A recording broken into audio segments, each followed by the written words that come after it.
Hello and welcome to Westminster Central Hall for the opening night of the Reasonable Faith Tour, and for our debate tonight, Does God Exist? I'm Justin Brierley, a presenter for Premier Christian Radio, who are hosting tonight's debate, and I run the faith discussion programme Unbelievable, which regularly brings together Christians and non-Christians for dialogue and discussion. And so, to tonight's debate. Joseph Joubert once said, "Better to debate a matter without settling it than to settle a matter without debating it." Now, tonight we don't expect to settle conclusively the question, does God exist? But we will hear the best arguments for and against the existence of God. And then you'll be left to decide who's made the most persuasive case and what to do with that information. Speaking in the affirmative tonight that God does exist is William Lane Craig. He is Research Professor of Philosophy at Talbot School of Theology, La Mirada in California. He's the author of over 30 books and over 100 peer-reviewed philosophical papers. He's well known for debating atheists all over the world in defence of the Christian faith. Speaking against the existence of God today is Stephen Law. Stephen Law is Senior Lecturer in Philosophy at Heathrow College, University of London, and Provost of the Centre for Inquiry UK. He also edits Think, which is the journal of the Royal Institute of Philosophy. And if you hadn't already guessed, he's our atheist debater for today. Please welcome our debaters.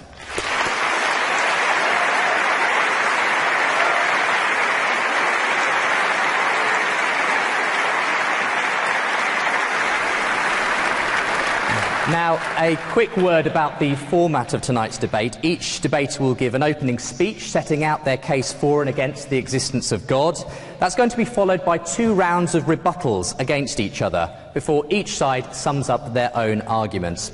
Then Bill and Stephen will join me for a 30-minute discussion down here in front of the podium in light of the debate.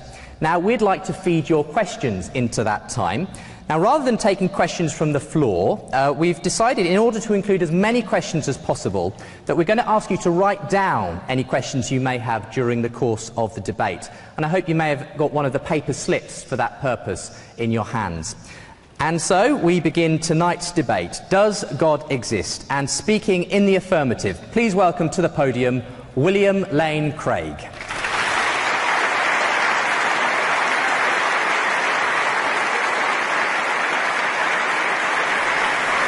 Thank you. Thank you and good evening. Let me begin by thanking Premier Christian Radio for inviting me to participate in this event this evening. And I also want to express my appreciation to Stephen Law as well for his participation. During the years that Jan and I lived in England, during my doctoral studies at the University of Birmingham, we grew to have a warm affection for this country and for her people. And so it is a sincere joy and a privilege for me to be participating in an event like this, and I thank you for coming. Now, in tonight's debate, I'm going to defend 2 basic contentions. First, that there are good reasons to think that God exists, and secondly, there are not comparably good reasons to think that atheism is true. Now, I'll leave it up to Dr. Law to present his arguments for atheism before I respond to them.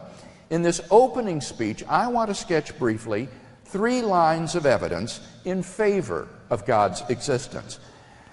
As a professional philosopher, I think that God makes sense of a wide range of the data of human experience, including philosophical, scientific, moral, and historical considerations. Number 1, then, the origin of the universe. Have you ever asked yourself where the universe came from?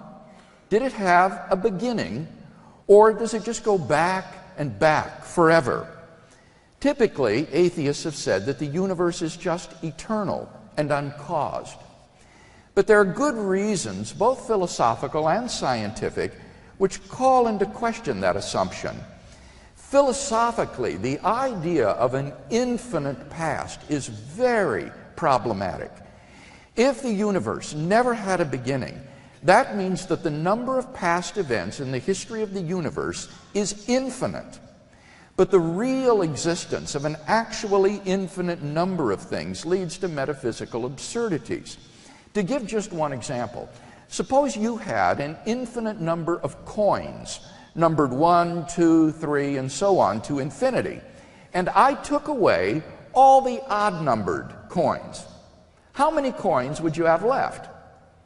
Well, you'd still have all the even-numbered coins, or an infinity of coins. So infinity minus infinity is infinity. But now suppose instead that I took away all the coins numbered greater than 3. Now how many coins would you have left? Well, 3. So infinity minus infinity is 3. In each case, I took away an identical number of coins from an identical number of coins and came up with self-contradictory results. In fact, you can subtract infinity from infinity and get any answer from 0 to infinity.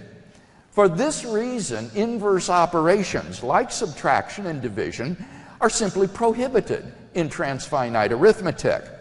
But in the real world, such a convention has no sway. Obviously, you can give away whatever coins you want. Here's another example of the absurdity of an infinite past. Take the planets Jupiter and Saturn. Suppose that for every orbit that Saturn completes around the Sun, the planet Jupiter completes 2. If Saturn has completed 10 orbits, Jupiter has completed 20. If Saturn has completed 1 trillion, Jupiter has completed 2 trillion. The longer they orbit, the farther Saturn falls behind. If they continue to orbit forever, they will approach a limit at which Saturn is infinitely far behind Jupiter. But now, turn the story around.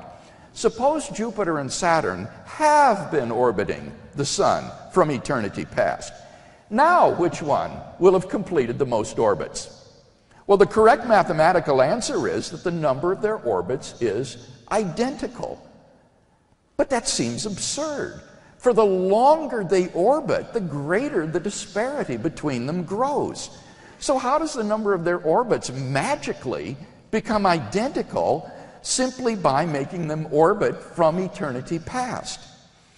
These and many other examples suggest that infinity is just an idea in your mind, not something that exists in reality. But that entails that since past events are not just ideas but are real, the number of past events must be finite.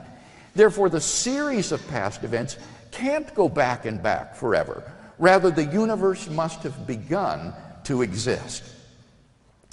This purely philosophical conclusion has been confirmed by remarkable discoveries in astronomy and astrophysics. We now have pretty strong evidence that the universe is not eternal in the past, but had an absolute beginning a finite time ago. In 2003, Arvind Borde, Alan Guth, and Alexander Vilenkin were able to prove that any universe, which is on average in a state of cosmic expansion throughout its history, cannot be infinite in the past, but must have a past space-time boundary. What makes their proof so powerful is that it holds regardless of the physical description of the early universe. Because we don't yet have a quantum theory of gravity, we can't yet provide a physical description of the first split second of the universe. But the Borde-Guth-Vilenkin theorem is independent of any physical description of that moment. Their theorem implies that the quantum vacuum state of the early universe, which some scientific popularizers have misleadingly and inaccurately referred to as nothing, cannot be eternal in the past, but must have had an absolute beginning. Even if our universe is just a tiny part of a so-called multiverse composed of many universes, their theorem requires that the multiverse itself must have an absolute beginning. Of course, highly speculative scenarios, such as loop quantum gravity models, string models, even closed time-like curves have been proposed to try to avoid this absolute beginning. Now, these models are all fraught with problems, but the bottom line is that none of these theories, even if true, succeed in restoring an eternal past. At most, they just push the beginning back a step. But then the inevitable question arises: why did the universe come into being? What brought the universe into existence? Some intrepid atheists have asserted that the universe just popped into being without a cause. But surely that's metaphysically impossible. For such a conclusion is, in the words of philosopher of science Bernhard Königseider, in head-on collision with the most successful ontological commitment in the history of science, namely the metaphysical principle that out of nothing, nothing comes. So, why does the universe exist instead of just nothing? Where did it come from? There must have been a transcendent cause which brought the universe into being. We can summarize our argument thus far as follows. Premise 1, the universe began to exist. 2, if the universe began to exist, then the universe has a transcendent cause. 3, therefore the universe has a transcendent cause. Given the truth of the two premises, the conclusion necessarily follows. Now, from the very nature of the case, this cause must be an uncaused, changeless, timeless, and immaterial being which created the universe. It must be uncaused because we've seen that there cannot be an infinite regress of causes. It must be timeless and therefore changeless, at least without the universe, because it created time. Because it also created space, it must transcend space as well, and therefore be immaterial, not physical. Now, there are only two possible candidates that could fit such a description: either an abstract object, like a number, or an unembodied mind or consciousness.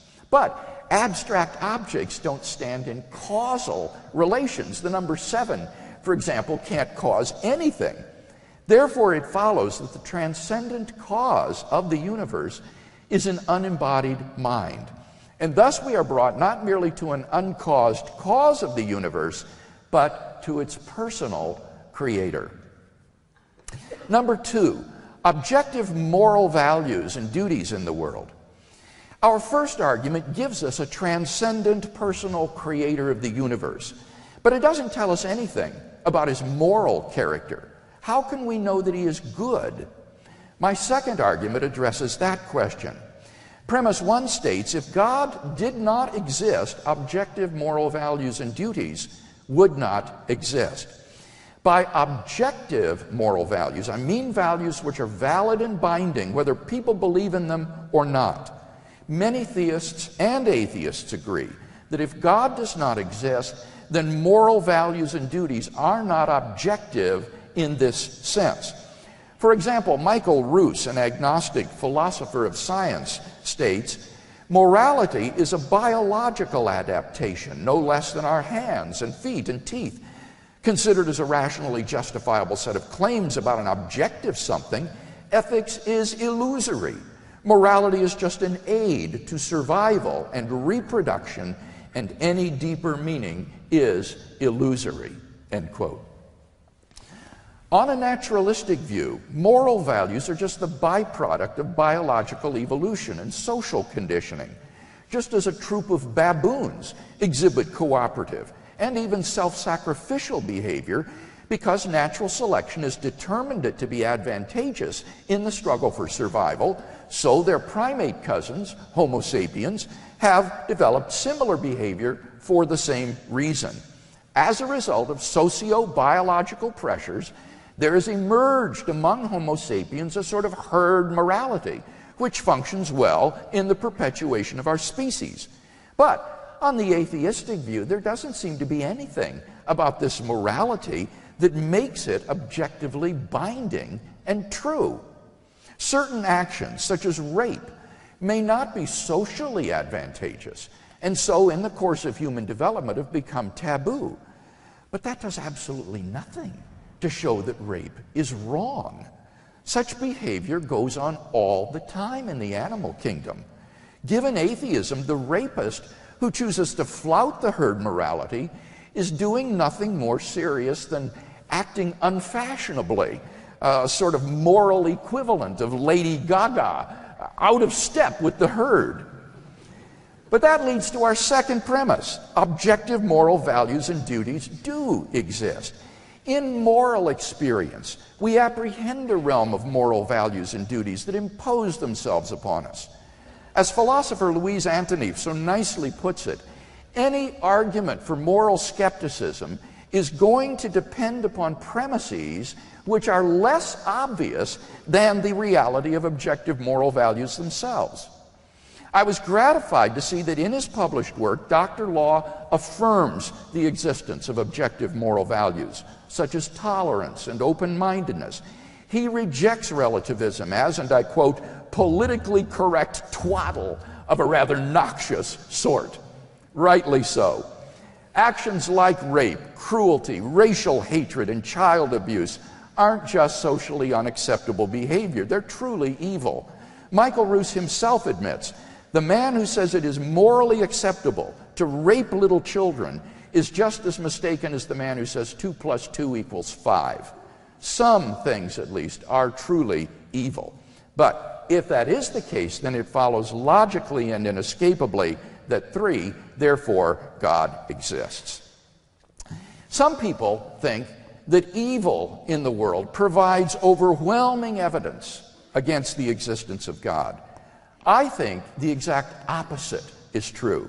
Real evil in the world actually serves to prove the existence of God, since without God to ground objective moral values, good and evil as such would not exist. Number 3, the historical facts concerning Jesus of Nazareth. Our case so far gives us a generic monotheism affirmed by Jews, Christians, and Muslims alike.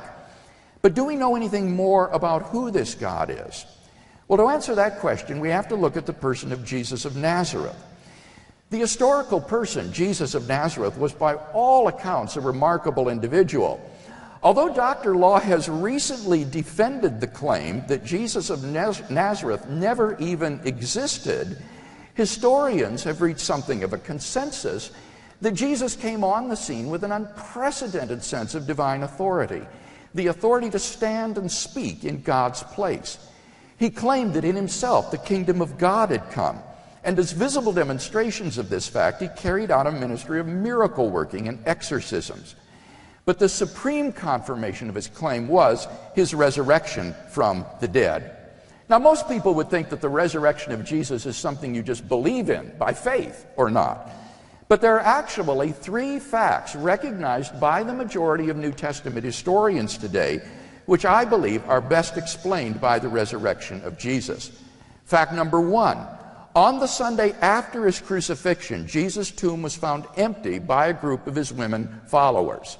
Fact number 2, on separate occasions, different individuals and groups saw appearances of Jesus alive after his death.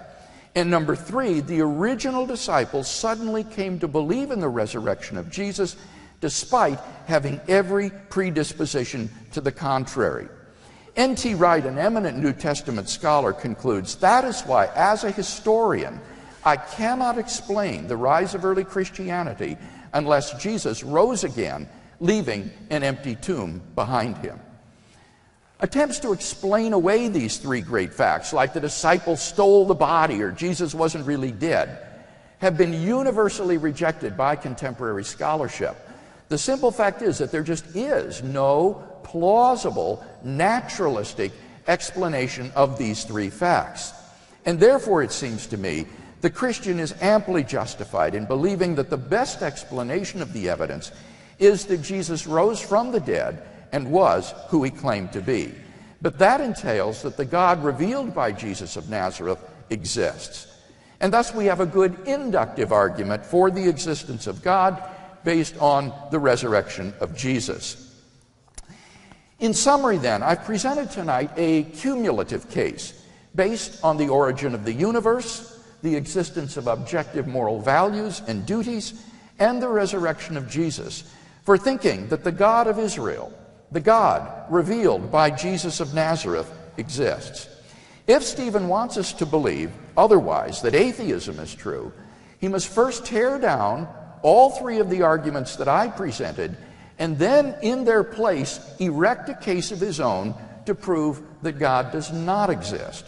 Unless and until he does that, I think that theism is the more plausible worldview.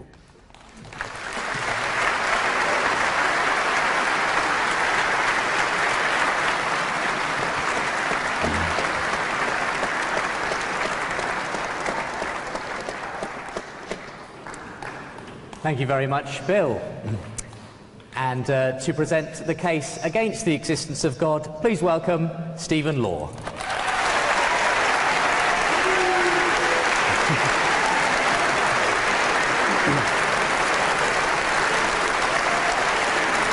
Okay. My thanks to the organisers of this debate for the invitation to take part. I'm genuinely honoured to be sharing the stage with Professor Craig this evening. We're here to debate the question, does God exist? And we've just heard some arguments that are supposed to justify an affirmative answer. I'll address those arguments in the first rebuttal period. What I'm going to do in my opening speech is to sketch out an argument against the existence of God. There are many such arguments. I'm going to make things relatively easy for Professor Craig by sketching out just one. It's an argument with which I'm sure you're familiar. It's often called the evidential problem of evil. There's a great deal of bad stuff in the world. There are moral evils, the terrible moral deeds we do. There are also natural evils, such as natural diseases and disasters that cause humans and other creatures immense suffering. Let's start with animal suffering. I recently watched a documentary about Komodo dragons. They track for a week or so after poisoning their prey, and then finally, when their victim becomes too weak to defend itself, they disemboweled and ate it alive, this water buffalo, this poor water buffalo. The cameraman said that this had been his first ever wildlife assignment, and it would probably also have to be his last, because he just couldn't cope with the depths of suffering he had been forced to witness. Each day, millions of animals are similarly forced to tear each other limb from limb in order to survive. And this has been going on for hundreds of millions of years. This might in many ways be a beautiful world, but it's also a quite staggeringly cruel and horrific world for very many of its inhabitants. Some may dismiss all this animal suffering by saying, but they're just animals, they don't ultimately matter. But I wonder if they'd say the same thing if I took a red-hot poker to their pet cat. Then there's human suffering. Take, for example, the psychological suffering a parent must go through who has to watch helpless as their young child dies slowly of starvation or an agonizing disease. The consensus among population experts is that over the sweep of human history, prehistory, hundreds of thousands of years, the parents of each generation have had to watch, on average, between a third and a half of their under 5 children die, usually from disease. Kenneth Hill, director of the Hopkins Population Centre at Johns Hopkins University, writes, and I quote, "Over the long haul of prehistory, the probability of dying by the age of 5 for females was probably no lower than 440 per 1,000 live births, and was probably no higher than 600. That's to say, on average, around half of literally millions of generations of girls never made it beyond their 5th birthday. This appalling suffering and death was not something these children and parents brought on themselves. Unavoidable, unspeakable horror on an almost unimaginably vast scale is built into the very fabric of the world we find ourselves forced to inhabit." So now here's the argument. If Professor Craig's God exists, then these hundreds of thousands, nay, hundreds of millions of years of horror must ultimately be, well, all for the best. For an all-powerful, all-knowing and all-good God, 1, will know about, 2, will have the power to prevent, and 3, will desire that the world not contain any pointless, gratuitous suffering. If Professor Craig's God exists, there must be not just some reason, but an entirely adequate reason for every last ounce of all of this suffering and horror. But surely, as we look back across the eons, we witness suffering of such depth and magnitude that it becomes highly implausible that it can all be fully explained away. In which case, it looks like very powerful evidence against the existence of Professor Craig's God. Now, interestingly, a similar argument can be run against an alternative God hypothesis I want you now to consider. Suppose that, after a bump on the head, I become convinced that the universe is the creation of a single all-powerful designer. However, I also believe this being is evil. There's just one God, and he's as cruel and evil as it's possible for him to be. Who believes in a creator like that? Hardly anyone outside of a mental institution. Yet notice that this evil God hypothesis is as well supported by, say, Professor Craig's cosmological and fine-tuning arguments. Sorry, he didn't run the fine-tuning argument today, it was just the 3. His cosmological argument, as his belief is, let me start again. Professor Craig's cosmological argument as his belief in his good God hypothesis. That argument failed to provide us with any clue at all as to our Creator's moral character. Yet still, I'm sure you consider the idea of such an evil creator absurd. Why? Well, one obvious reason for dismissing the idea is that our world is clearly not the sort of world an all-powerful and maximally evil being would create. Take a look at it. Yes, it contains suffering, but it also contains a great deal of good, far too much for it plausibly to be considered the creation of such an evil being. Why, for example, would an evil creator, intent on maximising evil, give us beautiful scenery to enjoy? Why would he allow people to reduce the suffering of others, sometimes quite selflessly? An evil God would want to maximise suffering and prevent morally virtuous behaviour, so surely he'd clamp down on, say, Mother Teresa's activities straight away, and he'd destroy all the hospitals. Why, you might also ask, would an evil God bestow on some people immense health, wealth and happiness? David Beckham, for example, who seems to lead a charmed existence. And why would an evil God give us children to love? Evil God hates love. Surely the last thing he'd do is populate the world with endless bundles of joy. So you might think there is, on the face of it, overwhelming observational evidence against the evil God hypothesis. I'm sure some of you have spotted that what we're looking at here is, in effect, the evidential problem of good. If you believe in a good God, you face the problem of explaining why there's so much bad stuff in the world. If you believe in an evil God, you face the mirror problem of explaining why there's so much good. So why, we might ask, if the problem of good is fatal to the evil God hypothesis, and surely it is the problem of evil not similarly fatal to the good God hypothesis? If one hypothesis is pretty straightforwardly falsified by observation of the world around us, why isn't the other one? Now, as you know, Christians have cooked up some pretty ingenious explanations for all the bad stuff. Let's look at a few explanations, beginning with free will. Some Christians try to explain certain evils by saying that being good, God gave us free will, the ability to make free choices and act on them. Why? Because God wants to allow for the possibility of moral goodness. God could have made us puppet beings or automata that always did the right thing, but puppet beings lack moral responsibility. Their good behaviour, if compelled, would not be morally good. So God cut our strings. He set us free. As a result, some of us choose to do evil. That's the price God must pay to allow for moral goods. I'm sure you're familiar with that sort of explanation, but now notice that someone who believes in an evil God can mirror it with a free will explanation of their own. Evil God gave us free will. Why? To allow for the possibility of moral evil.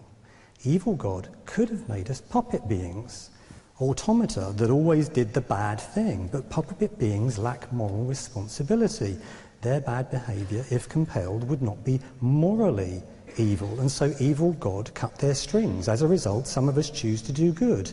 That's the price evil God must pay to allow for moral evils.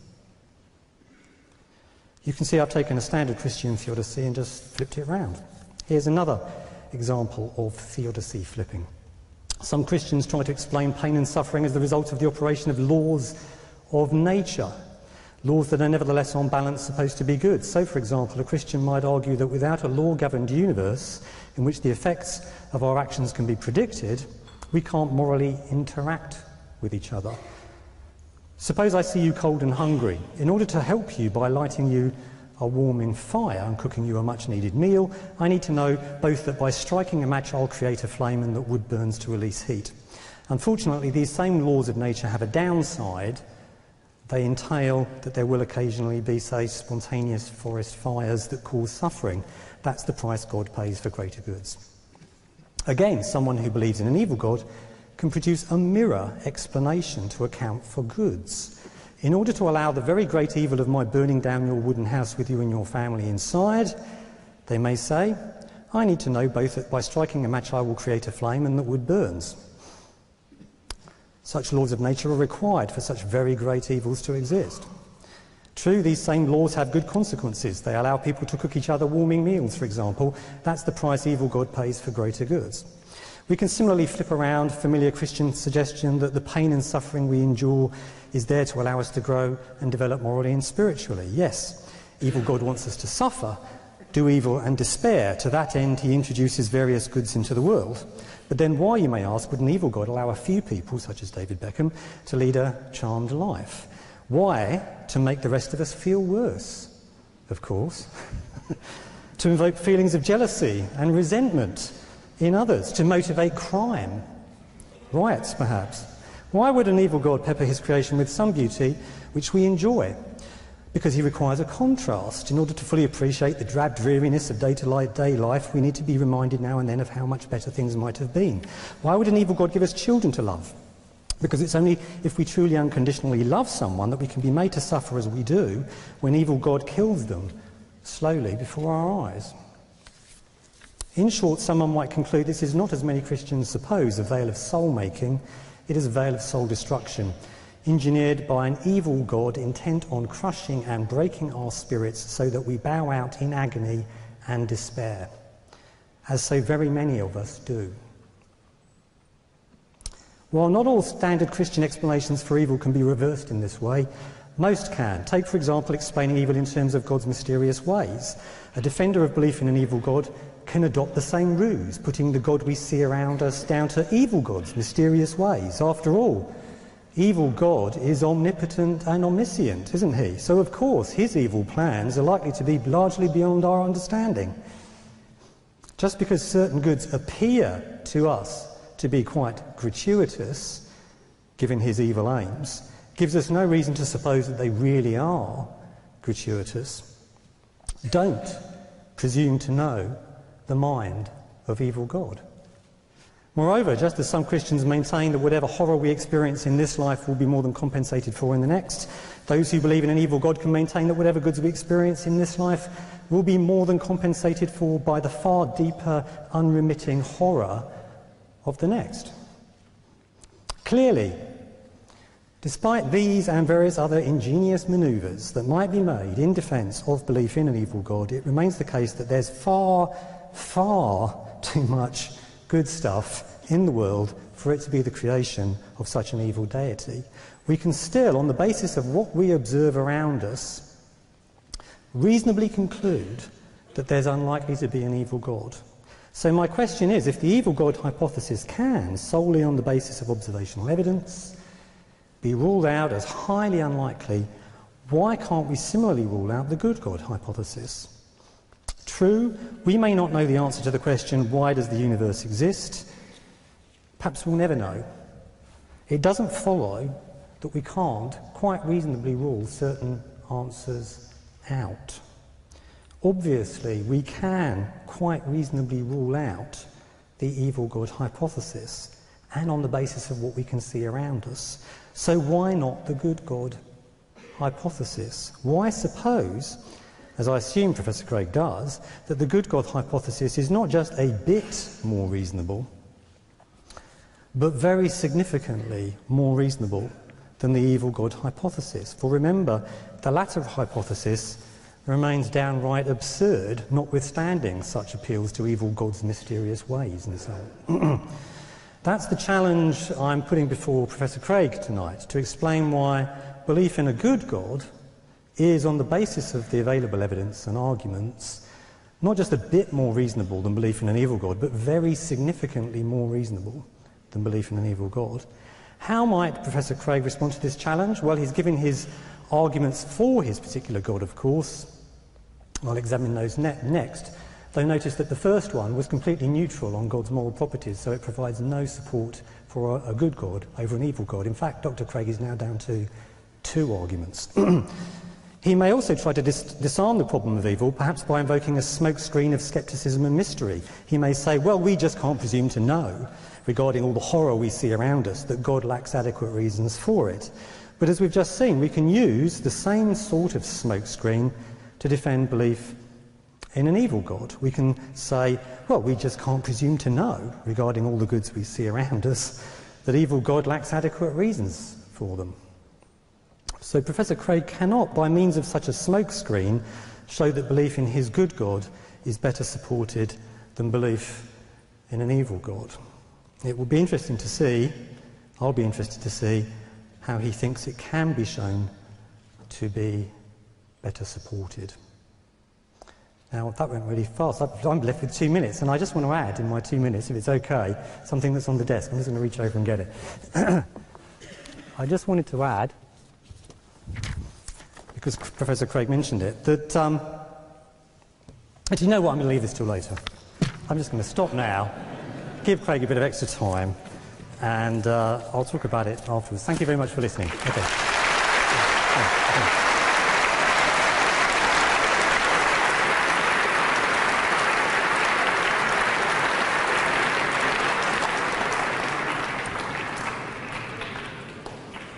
You are not required to use all your time. We only ask that you stay within the time you've been given.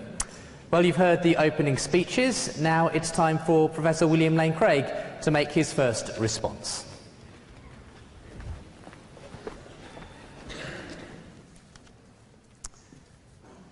Thank you, Stephen, for that very thought-provoking and interesting argument. You remember in my opening speech, I said that I would defend 2 basic contentions tonight. First, that there are good reasons to think that theism is true. We've yet to hear Stephen's response to those arguments. My second contention was that there are not comparably good reasons to think that atheism is true.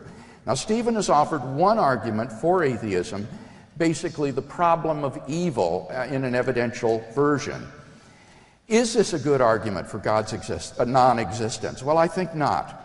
Now, certainly, the terrible evil and suffering in the world is the greatest emotional obstacle to belief in God. But as philosophers, we're called upon to say not how we feel about a subject, but what we think about it. And when I think hard about the problem of evil, it turns out to be extraordinarily difficult for the atheist to prove, on the basis of the evil in the world, that God does not exist. We all know cases in which we permit suffering because we have morally sufficient reasons for allowing it. What Dr. Law would have to prove is that it's impossible or highly improbable that God has morally sufficient reasons for permitting the suffering in the world. But how can the atheist possibly prove that? Maybe only in a world suffused with natural and moral evil would the maximum number of people come to freely know God and find eternal life. You see, on the Christian view, the purpose of life is not happiness in this world, but rather coming to know God personally and so find eternal life. And many evils may be utterly pointless with respect to producing happiness in this life, but they may not be pointless with respect to producing the knowledge of God. Dr. Law would have to show that there is another world which is feasible for God, in which there is a greater knowledge of God and His salvation, but with less suffering. And that's pure speculation. Now, I think Dr. Law's own example of evil God actually proves my point. Now, first of all, it's inaccurate to call this being an evil God, because God, by definition, is a being which is necessarily good. Peter Millikan, professor of philosophy at Oxford University, says what makes the supreme being worthy of worship is not simply his power, but rather his moral excellence. For the supreme being to be an appropriate object of religious attitudes, therefore, he must, above all, be morally good. So you cannot have, literally speaking, an evil God, because he would not be worthy of worship. What you could have would be an evil creator of the universe, who is not God. And I would argue that just as you cannot prove that the creator is evil because of the bad things in life, so you cannot prove that he is good because of the good things in life. The two cases are on a par. Just as good things don't disprove the existence of anti-God, so bad things don't disprove the existence of God. I think Dr. Law's mistake is that he thinks that the theist arrives at the doctrine of God's goodness by an inductive survey of the world's events, and that's simply incorrect. As Michael Bergman and Jeff Brower point out in their response to Dr. Law, traditional theists have never argued for God's perfect goodness by simply inferring it from the existence of some good in the world. Rather, what the theist can do is to present a moral argument, such as I have done, for God as the foundation of objective moral values. And that leads directly to the final point I want to make on this. Moral evil actually proves the existence of God. For we may argue in the following way. Premise 1, if God does not exist, objective moral values do not exist. 2, evil exists. 3, therefore objective moral values exist. Some things are evil. Therefore, God exists. In the end, Dr. Law admits, and I quote, it's possible that a cogent moral argument along the above lines might yet be constructed. I suspect that this is the most promising line of attack for theists to take. And this is precisely the line that I've taken in my published work. To summarize then, number 1, Dr. Law cannot prove that God lacks morally sufficient reasons for permitting the evils that occur. 2, his anti-God objection fails because I agree that the good things in the world fail to disprove anti-God. And 3, evil in the world actually proves God's existence, because apart from God there is no foundation for objective moral values. Now, let me say one more thing about animal predation and suffering, since this featured largely in his argument. Number 1, animals are part of a broader ecosystem in which the human drama is played out. And such an ecosystem must be balanced if it's to be viable. It is no accident that every ecosystem involves predators of some sort. For example, I also recently saw a program on television about how the Canadian authorities are reintroducing wolves into the wild in Canada. Why? Because in the absence of these predators, the caribou herds were overpopulating because there was no one to pick off the diseased and the aged, and as a result they were overgrazing and therefore dying of starvation. The predators actually enhanced the survivability and the health of the caribou herds on which they preyed. So that predators are an essential part of an ecosystem. In a world without predators, the insects would soon take over, since there would be nothing to eat them, and all the animals would soon die because all the vegetation would be consumed by insects. And once the insects have consumed all the vegetation, they would die off as well. So any viable ecosystem needs to have predation in it in order to succeed. Now, let me say one other thing, however, that is a result of recent scientific discoveries that shed remarkable light on the problem of animal suffering. In his book, Nature Red in Tooth and Claw, published by Oxford University Press, Michael Murray explains that there is really a threefold hierarchy of pain awareness. On the most fundamental level, there is simply the reaction to stimuli, such as an amoeba exhibits when you poke it with a needle. It doesn't really feel pain. There's a second level of pain awareness, which sentient animals have, which is an experience of pain. And animals like horses, dogs, and cats would experience this second level pain awareness. But they do not experience a third level pain awareness, which is the awareness of second order pain. That is the awareness that one is himself in pain. For that sort of pain awareness requires self-awareness. And this is centered in the prefrontal cortex of the brain, a section of the brain that is missing in all animals except for the higher primates and human beings. And therefore, even though animals are in pain, they aren't aware of it. They don't have this third order pain awareness. They are not aware of pain, and therefore they do not suffer as human beings do. Now, this is a tremendous comfort to those of us who are animal lovers like myself, or to pet owners. Even though your dog or your cat may be in pain, it really isn't aware of being in pain, and therefore it doesn't suffer as you would when you are in pain. The problem is that we are so often guilty of anthropopathism. That is to say, we treat animals as though they were human beings. We think of the deer in the forest like Bambi, having human consciousness and self-awareness. And this is simply fallacious. There's an actual name for this. It's called the hyperactive agency detection device, the tendency to regard animals as though they were agents. But once we understand the biology of animals, what we see is that God, in His mercy, has spared the animal world the experience of suffering, such as human beings exhibit.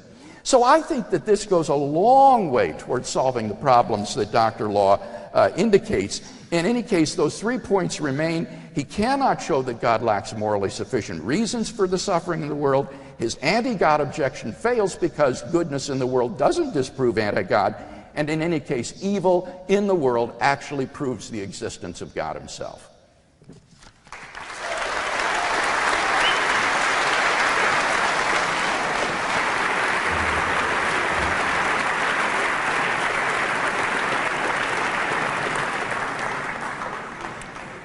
Thank you very much. If I could just encourage anyone not to call out during the speeches, that would be very helpful. Thank you. And just a reminder that if you have a question, now is the time to write it down, as we'll be collecting those in after this round, as we invite Stephen Law for his first rebuttal.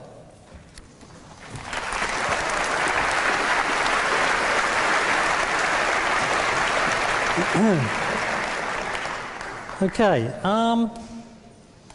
Good. Well, Professor Craig made some interesting points there. I'll respond to them as many as I can in the time available to me. First of all, Professor Craig seemed to be suggesting that I think Christians think God is good because, you know, they draw that conclusion on the basis of what they see of the world around them. Well, obviously, I don't believe that.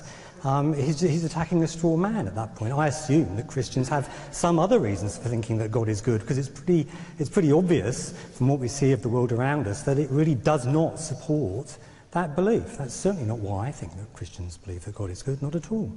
So that was just an attack on a straw man. It's not my position, very obviously. Secondly, Professor Craig suggested, and indeed suggested in his opening speech, that the existence of evil proves God. It's a popular move. I mean, not taken terribly seriously in philosophical circles, but more widely, you do find this on the internet. You find people saying this. They think, oh, this is a good persuasive argument. They say that, in a way, the existence of evil proves that there's a God, because it's only if there's a God that there can be such things as good and evil. Well, first of all, that argument begs the question that, you need gods to have good and evil, and that Professor Craig has signally failed to do this evening, but I'll explain why that is so in a short period of time. The more important point is this. you can run the evidential problem of evil without mentioning evil at all. You don't need the concept of evil. I, as an atheist, don't need to buy into the concept of good or evil. I could be a moral nihilist. All you need is the observation that there's just an enormous amount of suffering, far more than can be plausibly explained in terms of God's, mysterious ways or higher purpose.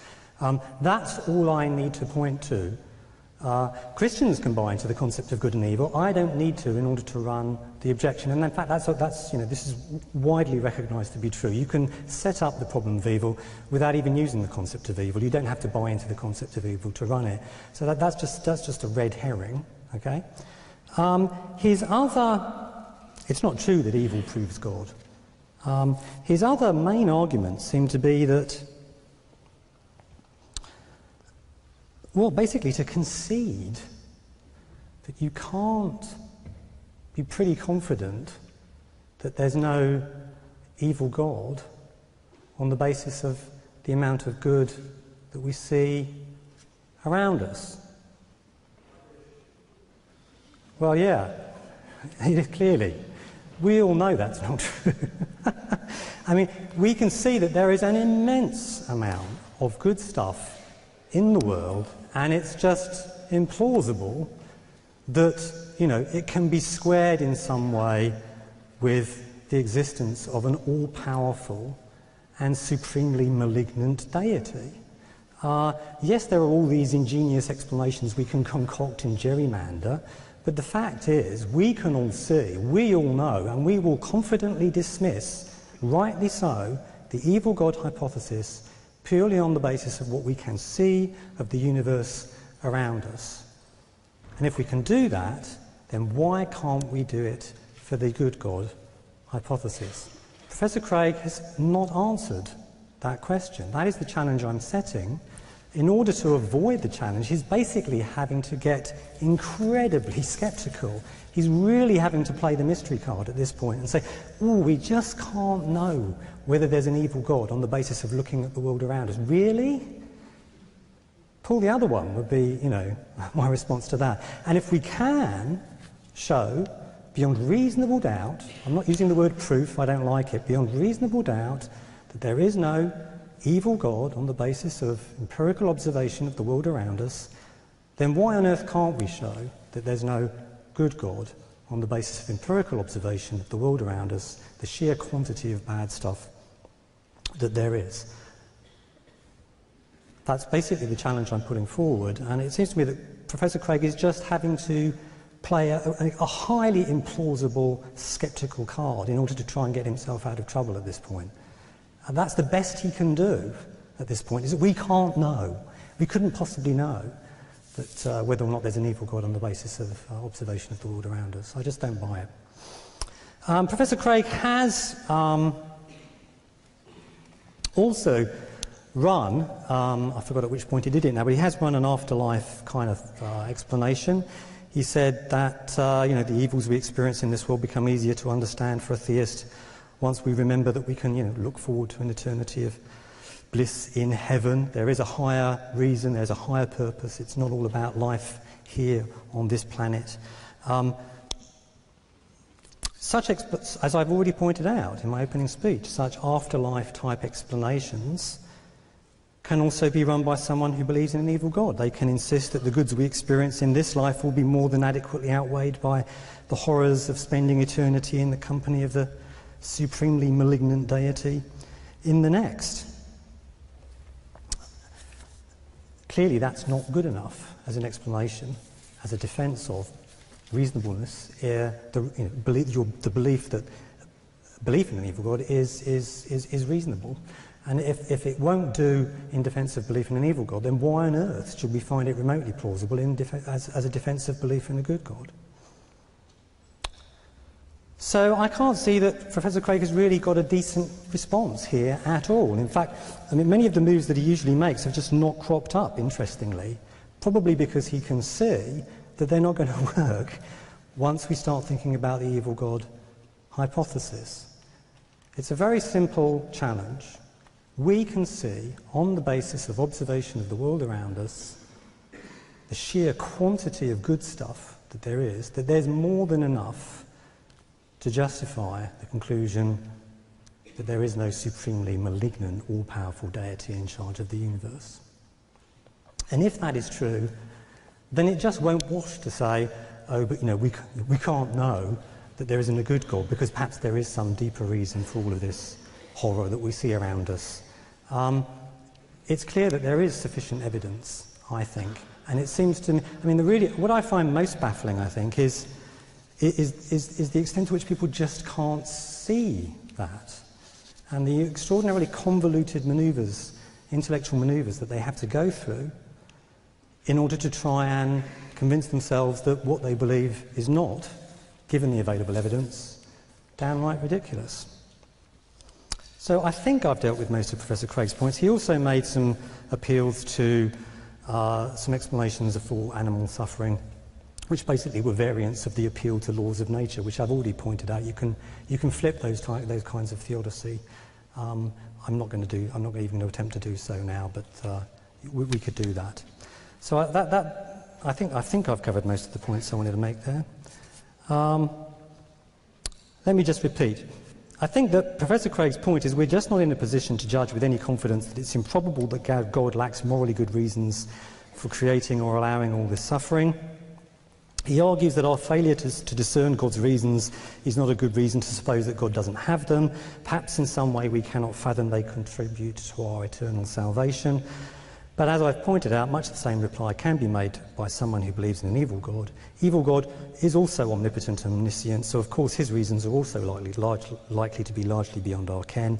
Those God's goods that seem gratuitous with regard to the aims of an evil God may not be gratuitous at all, I might argue. Show a little of humility, don't presume to know the mind of evil God. If this sort of sceptical smokescreen doesn't succeed in salvaging belief in an evil God, then I fail to see why it salvages belief in Craig's good God either.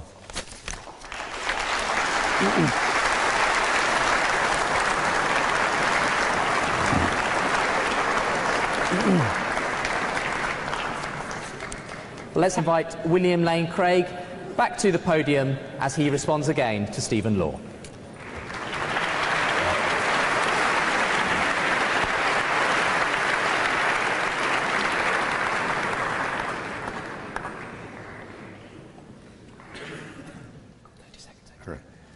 So far as I could hear, Dr. Law has yet to respond to any of my three arguments under my first contention that there are good reasons to believe that God exists. First, he has not responded to my argument based on the origin of the universe. At best, he would have to say, well, we don't know if this being is good who has created the world. And I grant that. You can't know that from this argument.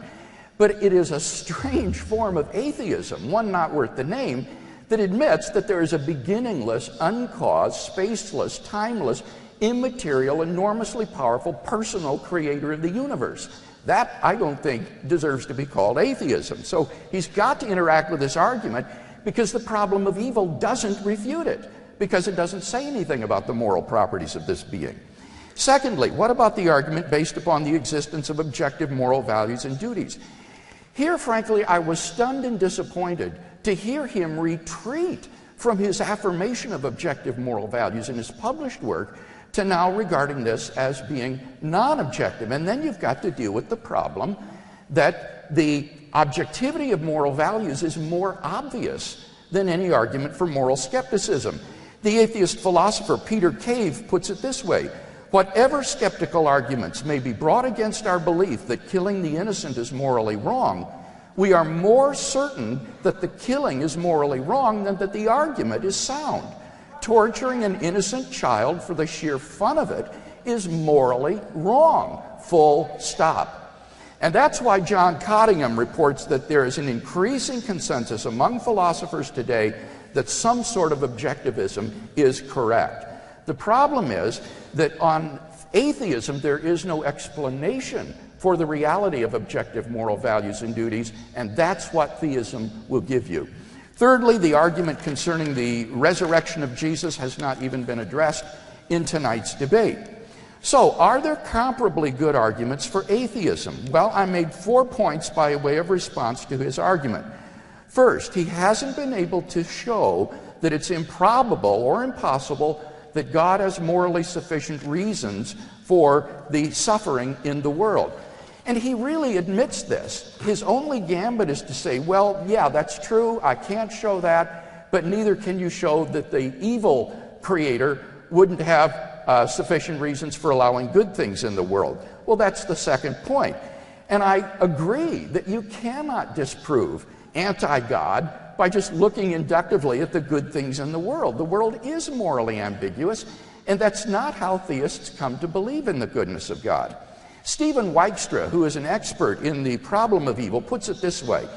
He says, any being, good or evil, big enough to make the heavens and the earth, gives a high conditional probability that we'd regularly be unable to discern that being's ultimate purposes for many events around us. So our actual inability to do so isn't strong evidence that those purposes or that being isn't there. Just as the inscrutable evil in the world doesn't give much evidence that there's no totally good creator, so the inscrutable good in the world doesn't give much evidence that there's no totally evil creator. You don't decide that question inductively. And this is Dr. Law's only defense of the problem of evil, because he admits he can't give any argument to show that God lacks morally sufficient reasons for permitting the suffering in the world. What about my third point, that evil actually proves the existence of God? Here he says, quite rightly, you don't need moral evil to run the argument from suffering. You can just talk about pain and suffering. Quite right. But then that means you have to retreat from the affirmation of objective moral values in the world. If you do affirm there are objective moral values in the world, then you're immediately confronted with the problem of the objectivity of evil and its explanation.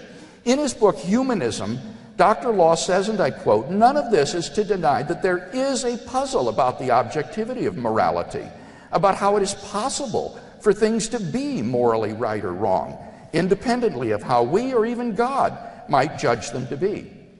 And he has no solution to this problem to offer. He is simply left without an answer to the problem of the objectivity of moral values and duties. So while it's true you can run a problem of suffering without referring to moral evil, to do so you're going to have to deny the reality and objectivity of moral values and duties, because once you admit them, then you've got the problem of the moral argument. Fourthly, I suggested that animal suffering in the world is not as serious a problem as he thinks, because animal predation is part of a viable ecosystem in which this drama is played out, and that in fact animals don't have this third order pain awareness of knowing that they are in pain, and therefore they do not suffer as human beings do. And therefore this problem of evil, I think, though emotionally powerful, I grant it, is emotionally powerful, philosophically it is very difficult to run any kind of a successful argument against God based on the evil and suffering in the world. Let me make one last point on this question. The fact is that any event that occurs in history, no matter how trivial, sends a sort of ripple effect through history, so that God's morally sufficient reasons for permitting it might not emerge until centuries from now in another country.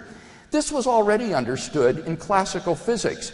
James Clerk Maxwell wrote, "The rock, loosened by the frost and balanced on a singular point of the mountainside, the little spark that kindles the great forest, the little word that sets the world a-fighting, the little scruple which prevents a man from doing his will, the little spore which blots all the potatoes, the little gemule which makes us philosophers or idiots. Every existence above a certain rank has its singular points.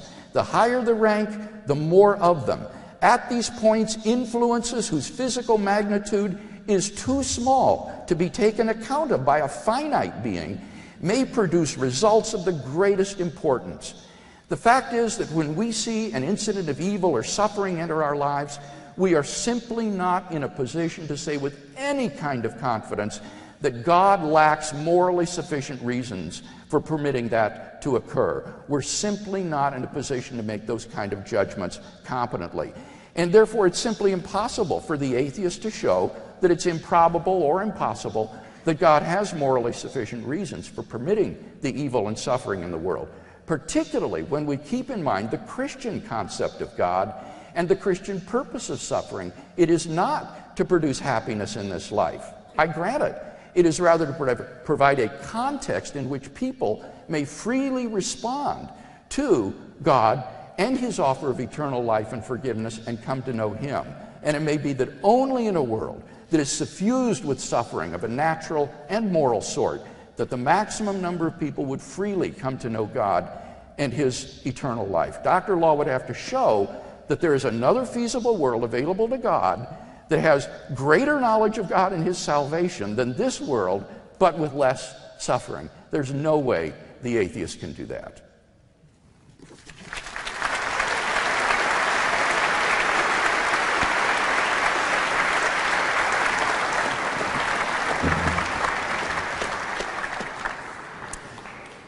And we go on to the second rebuttal, by Stephen Law. I'm giving you an extra 30 seconds, Stephen, because there was a brief malfunction with the timer that amounted to about 30 seconds extra. So if you'd like to come, we'll hear your third rebuttal. Okay. At this point, I want to actually look at the arguments that were given for the existence of God. There were actually only two that are relevant here in terms of being arguments for a good God as opposed to, say, a morally neutral God or an evil God. Craig's moral argument is, if God does not exist, objective moral values do not exist. Objective moral values exist, therefore God exists. The vast majority of philosophers reject this argument. Take, for example, the Christian philosopher Professor Richard Swinburne of Oxford University. Swinburne says, I cannot see any force in an argument to the existence of God from the existence of morality. So Professor Craig is putting up against a mountain of evidence against what he believes, that provided by the problem of evil, an argument that even one of the world's leading Christian philosophers finds utterly unconvincing. If Professor Craig wants nevertheless to run his moral argument, the onus is clearly on him to show that its premises are true. In fact, both premises are highly questionable. The first premise is again rejected by the vast majority of moral philosophers. What argument does Professor Craig offer for supposing that it is nevertheless true? It appears to be to point out that an evolutionary explanation of why we believe rape is objectively morally wrong wouldn't make rape objectively morally wrong. Well, so what? I mean, we all knew that already. That doesn't show that the belief isn't or cannot be true given atheism. Remember, the onus is on Professor Craig to show that no atheist-friendly account of the objective truth of moral claims can be given. The fact that evolution provides no such account very obviously does not entail no such account can be given. The onus is on Professor Craig to show that all such atheist-friendly accounts are wrong, even the ones we haven't thought of yet. And don't forget, as theists so regularly do, that they needn't even be naturalistic accounts. So far, Craig has shown one atheist-friendly account is wrong. As I say, we knew that already. What of the second premise of Craig's moral argument? Objective moral values exist. This is undoubtedly a belief that just seems obviously true to us. And indeed, I'll put it forward quite happily, but I'm willing to take it back later if I need to. Okay? The mere fact that it seems true doesn't guarantee that it's true. It seems like there are objective moral values. That isn't a belief we should abandon easily, but it's by no means irrefutable. Right? After all, we have a powerful impression that the Earth doesn't move. It really doesn't seem to move. But if we're given powerful evidence that it does move, and it's also explained why it nevertheless seems like it doesn't move, then the rational thing for us to believe is that our initially highly convincing impression was wrong. The moral is, even if Professor Craig could show that his first premise is true, he can't deal with the problem of evil by just digging in his heels and saying, but look, it really seems to us as if there are objective moral values, so there must be a God. When placed next to the problem of evil, Craig's argument does little to undermine the problem. Rather, it just combines with it to deliver the conclusion that there are no objective moral values. That conclusion would be further reinforced by an evolutionary explanation of why it would still seem to us that there are objective moral values, even if there aren't. Now, I don't doubt Professor Craig doesn't want to believe that there are no objective moral values. Hey, I don't want to believe it, but this isn't an exercise in wishful thinking. So even if its first premise were true, and Craig could show that, and he hasn't, his moral argument still hardly offers much of a riposte to the evidential problem of evil. Let's now turn to the resurrection argument. It turns on claims made in the New Testament that there was an empty tomb, that there were independent eyewitness reports of Jesus alive after the crucifixion, and so on. The claim is that the best explanation of these alleged facts is that Jesus was resurrected by God. You should always be suspicious of arguments to the best explanation in such contexts. Let me tell you a story from 1967. It's a UFO story. There were reports of a strange object appearing nightly over a nuclear power site in Wake County. The police investigated. A police officer confirmed it was about half the size of the moon, and it just hung there over the plant. The next night the same thing happened. The deputy sheriff described a large lighted object. The county magistrate saw, and I quote, a rectangular object looked like it was on fire. We figured it about the size of a football field. It was huge and very bright. There was, in addition, hard data, a curious radar blip reported by local air traffic control. Now, what's the best explanation of these reports? We have multiple attestation. We have trained eyewitnesses, police officers putting their reputations on the line by reporting a UFO. We have hard independent confirmation, that blip on the radar scope. Surely then it's highly unlikely these witnesses were, say, all hallucinating or lying or just saw a planet. Clearly, by far the best explanation, you might think, is that they really did see a large lighted object hovering close to the plant. But here's the thing. We know pretty much for sure that what was seen by those police officers was the planet Venus. Journalists arrived on the scene, were shown the object, and chased it in a car. They found they couldn't approach it. Finally, they looked at it through a long lens and saw it was the planet Venus. That radar blip was just a coincidence. What does this show? Every year there are countless amazing reports of religious miracles, alien abductions, ghosts, and so on. In most cases, it's not easy to come up with plausible, mundane explanations for them. Sorry, it is easy to come up with plausible, mundane explanations for them. But not all, right? Some remain deeply baffling. So should we believe in such things then? No, for as my UFO story illustrates, we all know that some hard-to-explain reports of miracles, flying saucers and so on are likely to crop up anyway, whether or not there's truth to these claims. That 1967 case could easily have been such a baffling case. So let's suppose that the biblical documents written a decade or more after the events they report, written exclusively by the devotees of a new religious movement, not even by first-hand witnesses, detailing events for which there's pretty much no independent confirmation, constitutes really, really good evidence that there was an empty tomb and that the disciples did report seeing the risen Christ. Is that, in turn, good evidence that Jesus was resurrected? Evidence supports a hypothesis to the extent the evidence is expected, given the hypothesis is true, and unexpected otherwise. The absolutely crucial point to note is this: we have good reason to expect some baffling, very hard to explain in mundane terms, reports to crop up occasionally anyway, whether or not there are any miracles or gods or flying saucers. So the fact that an otherwise baffling, hard to explain case has shown up provides us with little, if any, evidence that a miracle has occurred.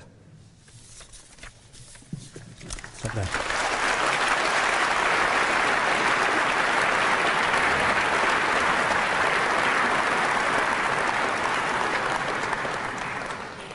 Well, now both William Lane Craig and Stephen Law will have 5 minutes each to sum up their arguments tonight. Starting with William Lane Craig.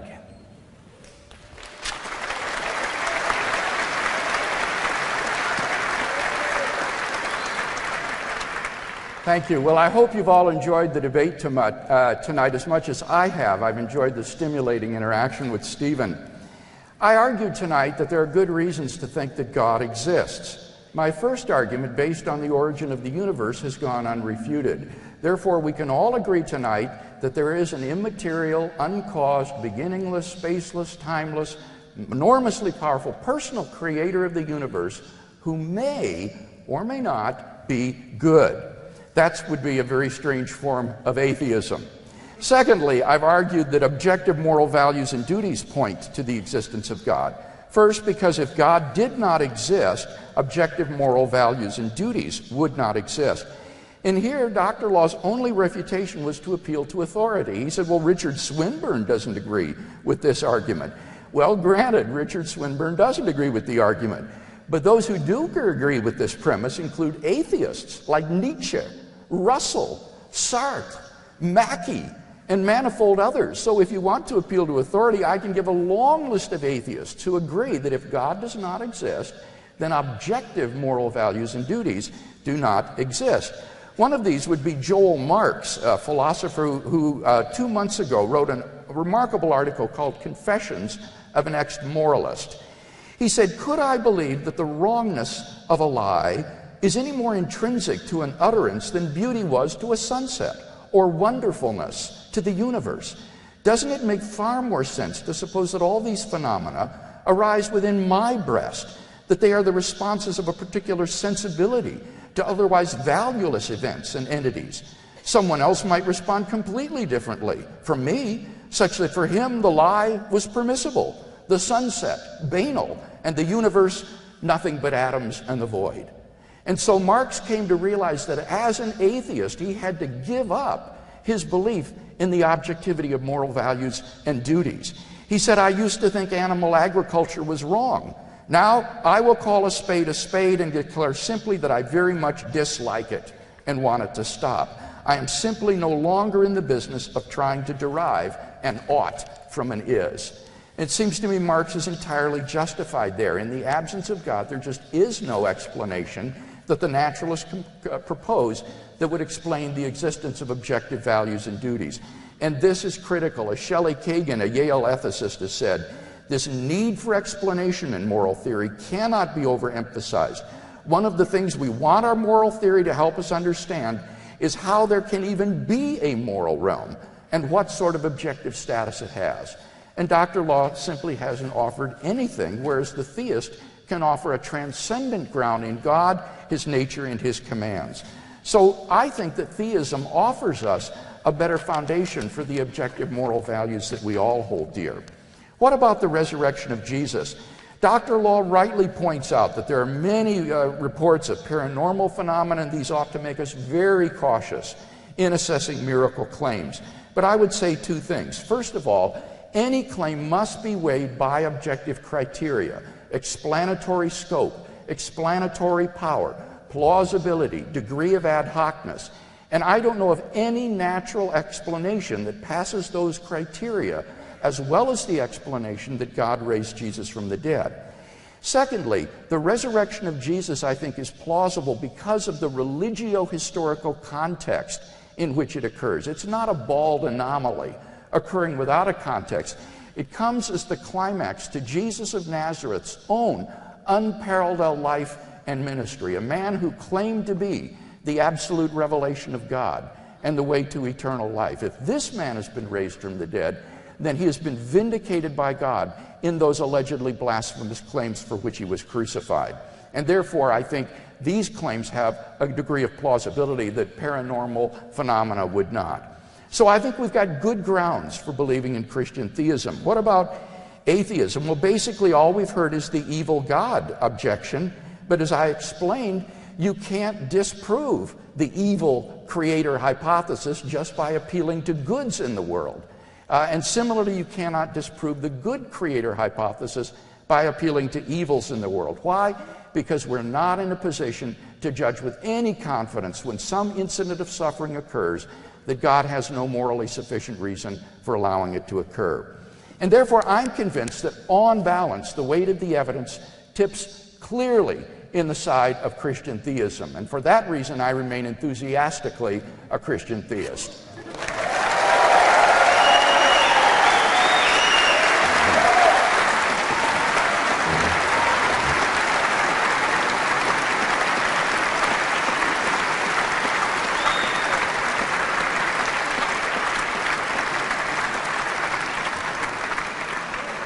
And finally, I invite Dr. Stephen Law to come and present his final summing up.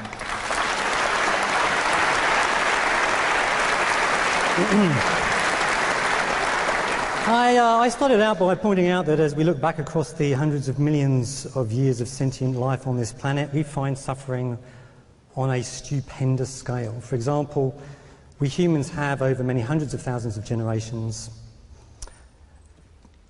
had to watch a third to a half of our children die painfully in our arms. Immense suffering and horror are built into the fabric of the world we are forced to inhabit. My contention is that this suffering does constitute powerful observational evidence against Professor Craig's God. Even many Christians acknowledge it constitutes a very powerful intellectual threat to their belief. I've challenged Professor Craig to explain why, given this mountain of evidence, belief in his good God is supported by the evidence and arguments. In particular, why is belief in his good God better supported than belief in an evil God, which is clearly absurd, which clearly is undermined by observation of the world around us? Who believes in an evil God? Nobody. Why not? Take a look around you. Professor Craig has spectacularly failed to meet this challenge. He's tried to explain the mountain of suffering, of course. He appealed to the promise of an afterlife, but mostly he's just played the mystery card, played the skeptical card, insisting that God has his good reasons for unleashing hundreds of thousands of years of horror. It's just that we're not in a position to know what they are. Well, right, okay. I pointed out these explanations can be used just as effectively to deal with the evidence against the evil God hypothesis. So obviously they failed to show that belief in a good God is better supported than belief in an evil God. Those moves are neutral. So Professor Craig is now going to have to rely on his arguments for a good God if he's to balance things up at all, if he's to show that his belief is more reasonable than a belief in an evil God. But only two of his arguments are actually even relevant, so I ignored the first one. These are the arguments that he did offer for his good God were remarkably weak. He offered a moral argument, but such moral arguments, as I pointed out, are rejected by the vast majority of moral philosophers. Even Richard Swinburne thinks Craig's moral argument fails. But I wasn't relying on that for authority. I just pointed out that Professor Craig provided no justification for the first premise of the argument, and he still hasn't. He still hasn't provided a decent justification for the first premise of the argument. The argument has a very dubious first premise. If there's no God, there are no objective moral values. Why should we believe that? There's been no argument. But even if he could show that it was true, I pointed out he would not have succeeded in showing that belief in his God is reasonable. More reasonable than belief, significantly more reasonable than belief in an evil God. For of course, when placed next to a mountain of observational evidence that there's no such God, his moral argument merely generates the conclusion that there are no more objective moral values. A conclusion that, while counterintuitive, can't just be assumed. So in fact, Craig's moral argument kind of presupposes that he's already dealt with the evidential problem of evil. You can't use it against, as a counterbalance to, the evidential problem of evil. His other argument was the resurrection argument, which is, frankly, almost comically flimsy. Even many Christians, including Alvin Plantinga, and again, this is not an appeal to authority, just to illustrate the point, consider it terribly weak. So let's not lose sight of the weight of argument and evidence on either side of this debate. There is a mountain of observational evidence against Craig's God. He has signally failed to explain that evidence away. He's just played the mystery card. He offered a couple of arguments for his particular God, but they turned out to be at best, well, weedy. Indeed, both have high-profile Christian critics. The moral argument relied on a premise for which we've seen no decent argument whatsoever. So I think it is indeed spectacularly clear where the balance of probability lies.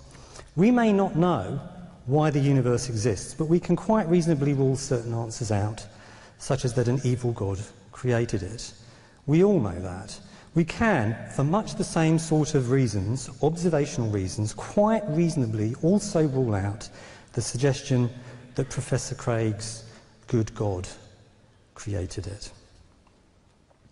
That's the end. If any of you want to explore the kind of argument I've sketched out tonight, please take a look at my paper, The Evil God Challenge, which is in religion. That's another one. We were talking about Professor Craig's God. In Religious Studies 2010, there's also a condensed version of this argument in my most recent book, should you wish to purchase it. Okay, thank you very much.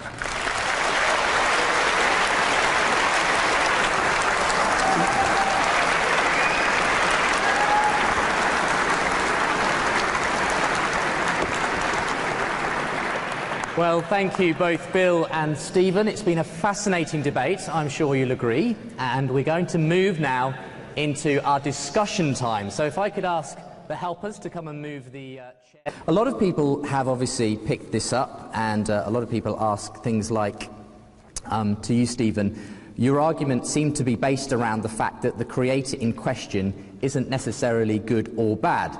However, you seem to be suggesting a creator. Knowing this, how can you consider yourself an atheist and be sure that God, a good creator, doesn't exist? Yeah, well, Bill tried that too, didn't he? Oh, you're just conceding that there's a neutral God. No, of course I wasn't conceding that.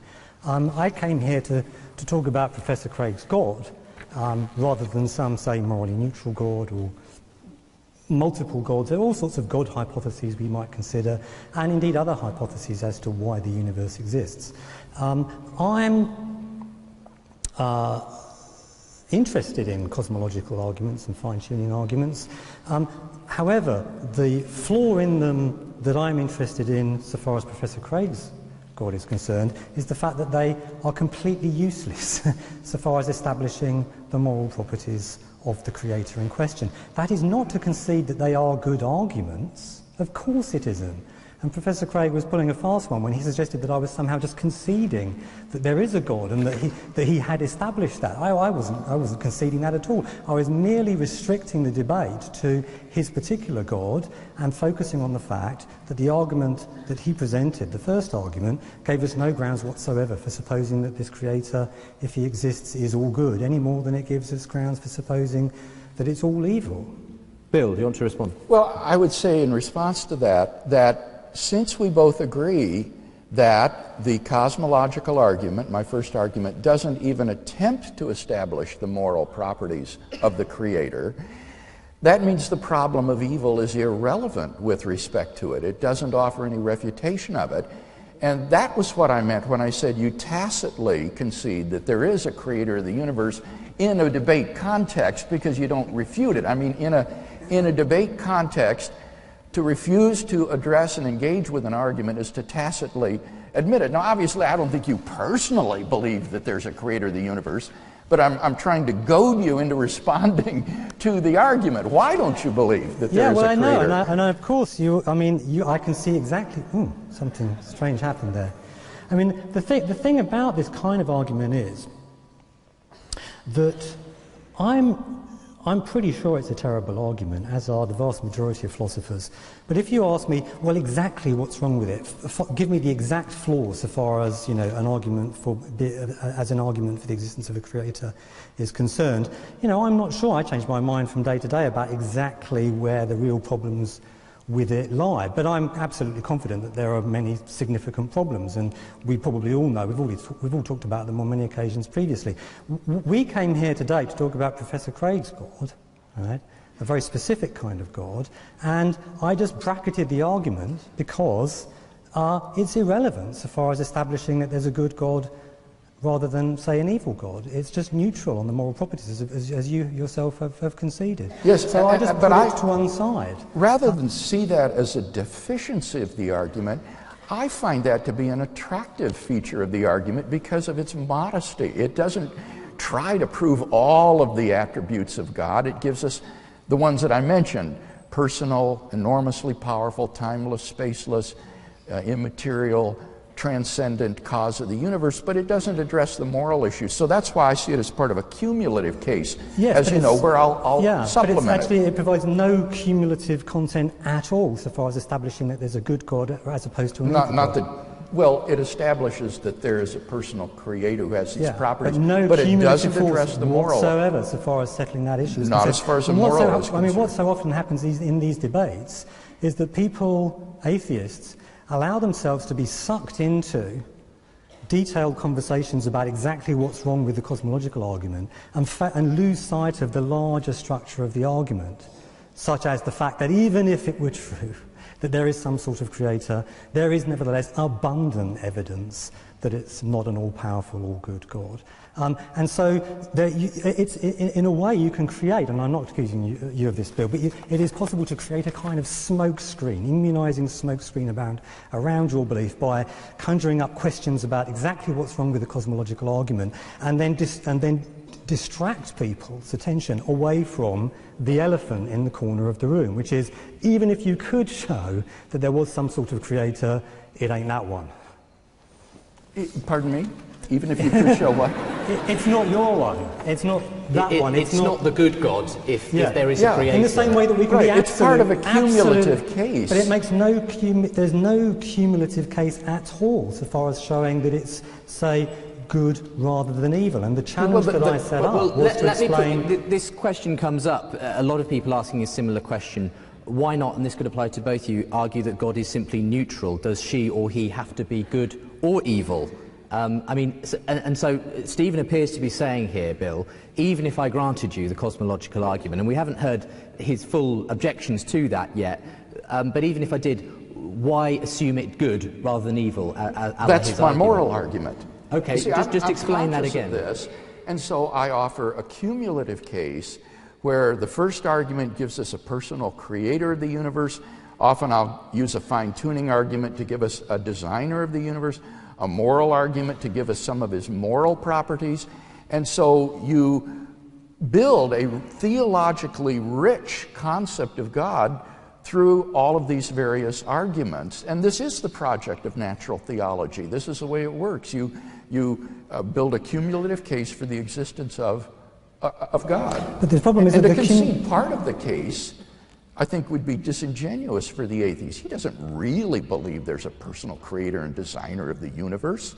But then why not, if we've given a good argument? Okay, so Bill's argument then for the existence of a good God in particular, not just a creator God, is the moral argument that we apprehend these moral, objective moral values, and they can only exist in that way if there is, if you like, an objective moral lawgiver. So what's your response to that particular moral argument for the existence of a good God, Stephen? Well, just to recap, Bill's saying, well, I'm building a cumulative case for my God, but his first argument was just as good an argument for an evil God as it was for a good God, so it could make just as good a cumulative case for an evil God. Now we're faced with the question of supposing, well, why is it a good God rather than an evil God? Why suppose that belief in a good God is significantly more reasonable than an evil God, given that there is overwhelming observational evidence that, actually there's neither. Neither of these two beings exist. Both of them face overwhelming observational evidence. Now, the only arguments that Professor Craig has presented tonight, there was the resurrection argument and the moral argument. And the moral argument was, if relied on a premise, the first premise of which you spectacularly failed, far worse than usual, spectacularly failed to produce a decent argument for it. And my point was that even if you had produced a decent argument for it, the argument would still actually be very poor when placed against the vast mountain of evidence that is the evidential problem of evil. Because even if you could show that the first premise was true, right, the evidential problem of evil combined with the first premise just delivers the conclusion that there are no objective moral values. And that may be highly unpalatable, but that doesn't mean that it's not true. I don't see that at all. What there is overwhelming evidence for, Stephen, is that there is evil in the world. That's what there's overwhelming evidence for, and we agree with that there is evil in the world. But my point is that objective evil, as opposed to objective good, doesn't plausibly exist on a naturalistic worldview because there is no explanation for objective moral duties or values. In nature, whatever is right, and moral obligations and prohibitions would be utterly mysterious in the absence of someone to issue such prohibitions or Stephen obligations. says you didn't support the first premise. Just outline the first premise of that argument. The first premise is that if God did not exist, then objective moral values not exist. Remember what objective means. These are moral values and duties that are valid and binding independently of whether people believe in them or not. And I'm suggesting that on atheism, atheism is explanatorily deficient because there's no reason to think that human beings are the locus of objective moral values any different than guinea pigs or mosquitoes or some other natural form of life. Nor is there any reason to think that these funny primates have moral obligations or prohibitions. And this is a premise with which, as I said, a good many atheists agree.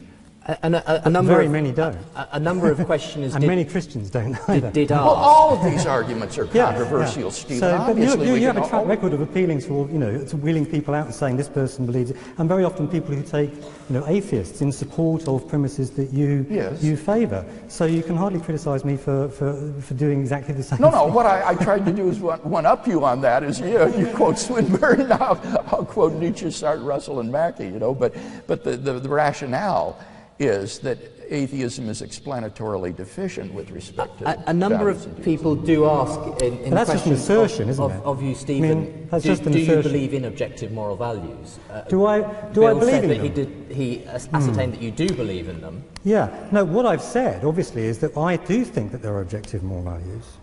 And you were quite right to pick me on that. I've never said, by the way, that I've never argued that Jesus doesn't exist. No, I said you defended the claim. I was careful Jesus about that. doesn't exist. I said you defended the claim that something to the effect that Jesus of Nazareth didn't exist. No. In your argument, in your article in Faith and Philosophy, you give that 7-point argument. That's not my view. My view is the argument that I gave in that piece in the Faith and Philosophy journal was that it looks like there's a good philosophical case for remaining neutral.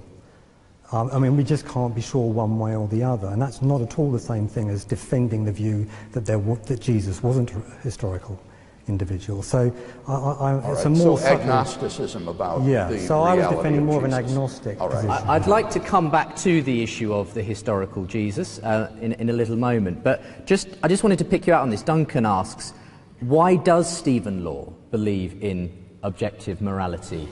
Why? So, yes. Bill obviously feels that you can't believe in that on a naturalistic framework. There's no, thing in which that resides. What makes you believe that there are objective? Well, the most obvious values? thing to say is it just seems like there are, isn't it? That's a very obvious thing to say. It seems like there are. But that may turn out not to be the case, as I pointed out. How things seem ain't necessarily how they are. I was very careful to say we shouldn't abandon, that belief lightly. Of course we shouldn't. It's a desperately important belief to us. It might even turn out that we just can't give it up. We may be kind of physiologically, perhaps, disposed to hold this belief in such a way that we just can't get rid of it, we can't shake it. But that's not, of course, obviously that wouldn't justify it, and that wouldn't show that it's true. And it might be that a really good argument could be constructed for saying that actually the belief is not true. Now, as a matter of fact, I'm going with appearance. You're going what? I'm going with appearance to begin with. It does certainly seem that way. If I'm given a really good argument for why actually I'm mistaken, then maybe I'll have to abandon it, and that would be tough for me, but somebody's going to have to give me that really good argument, and we didn't get it tonight. It would be rather like our belief in the reality of a world of physical objects around us. It appears to us that we are surrounded by physical objects. Now, we could be inhabiting a virtual reality, a body lying in the matrix, thinking that we're here in Central Hall listening to this debate, when in fact we're not. But as Stephen, I think, has said, in the absence of some very good argument to deny the veridicality of our sensory perceptions, we're justified in believing that there are objectively existing physical objects. And it's similar with moral values. What I want you guys to get to the bottom of here, though, is if you both agree on this, yes. It seems, why do you, Bill, hold that means God does exist? And why do you believe that doesn't follow at all, Stephen? Well, as I've already said, I think it has to do with explanation. I don't see on atheism any explanatory basis for thinking that there would be objective duties, obligations, and prohibitions laid on me if there isn't any body to issue such prohibitions and obligations? Or I don't see why we would be bearers of intrinsic moral value any more than other primates. The only difference between us and them is a slightly more complicated nervous system. So, Bill, what's your problem with Bill's argument there, that you don't have any basis on which to found these objective moral values without a transcendent God? Saying there is no basis is just an assertion, and what we need is an argument. And in order for Bill to run his argument, he needs to show that the premise is true or very probably true. The premise, the first premise, that if there's no God, then there are no objective moral values. And it's just not good enough to say rubbish an evolutionary account, which we all know is rubbish to begin with. He has to show, the onus is on you, Bill, to show that there is no atheist-friendly account of objective moral values that can be constructed. You need to rule them all out, including even the ones that I haven't even thought of yet, that we have yet to think of.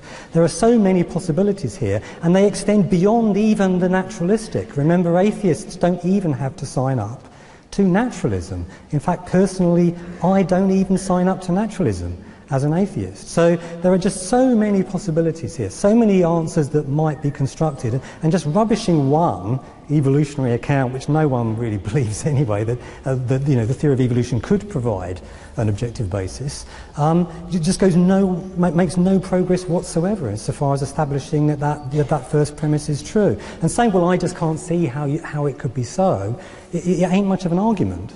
Well, I think it is a good argument when you can try to show that a view is explanatorily deficient, and then it's up to the proponent of that position to offer some sort of explanation.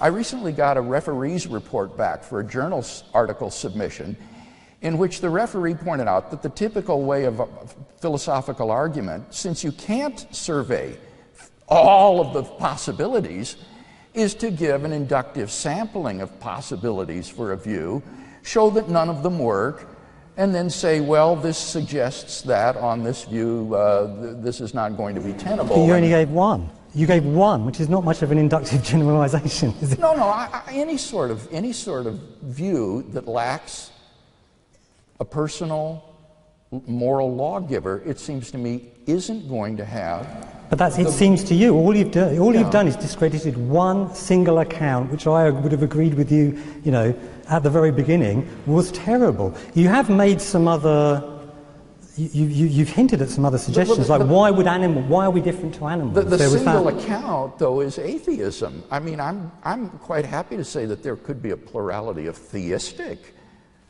moral theories, but the one that I think is explanatorily deficient is an atheistic account, because I just don't see any basis for duties. We are going to have to move on to another subject. Okay. I think but in terms of, pointing out that, for example, animals don't have moral obligations, so you might say, so why do we then? Because we're just animals then on the atheist point of view. Well, no, we're obviously very, very different to other animals. We have hopes and desires and fears. We can appreciate music. There are all sorts of differences between us and other animals, including that we are rational and we understand that we do have moral obligations, which, of course, animals don't. Now, that would explain why it is that animals don't have moral obligations. Professor Craig may say, but that's not sufficient to show why we do have them. But in terms of answering that first question, why aren't we just like animals? It's a first move, and it may be that there are, say, non-evolutionary accounts which appeal to our special features. The fact that we do, for example, we are rational, we do care about each other, we do. I'm not here to offer a specific theory. I don't need to. In fact, I don't even need to defend the first premise, because, as I pointed out, even if it were true, it's still a terrible argument when wheeled out against the evidential problem of evil. But even if evil proves the objectivity of moral values.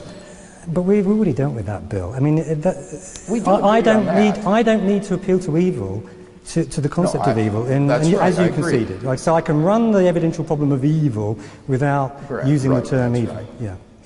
We let's move to something else. One of the arguments you're best known for, Bill, is the cosmological argument, which you outlined at the beginning. You suggested that Stephen hadn't really responded very well to that.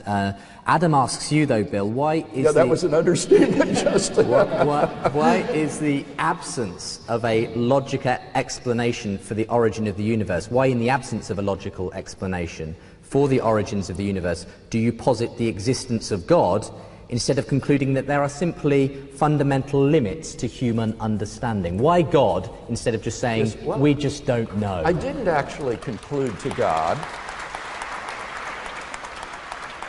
Careful now, I didn't actually conclude to the existence of God. What I concluded is that the argument shows that there's an uncaused, beginningless, timeless, spaceless, immaterial, enormously powerful, personal creator of the universe. And I gave arguments for all of those.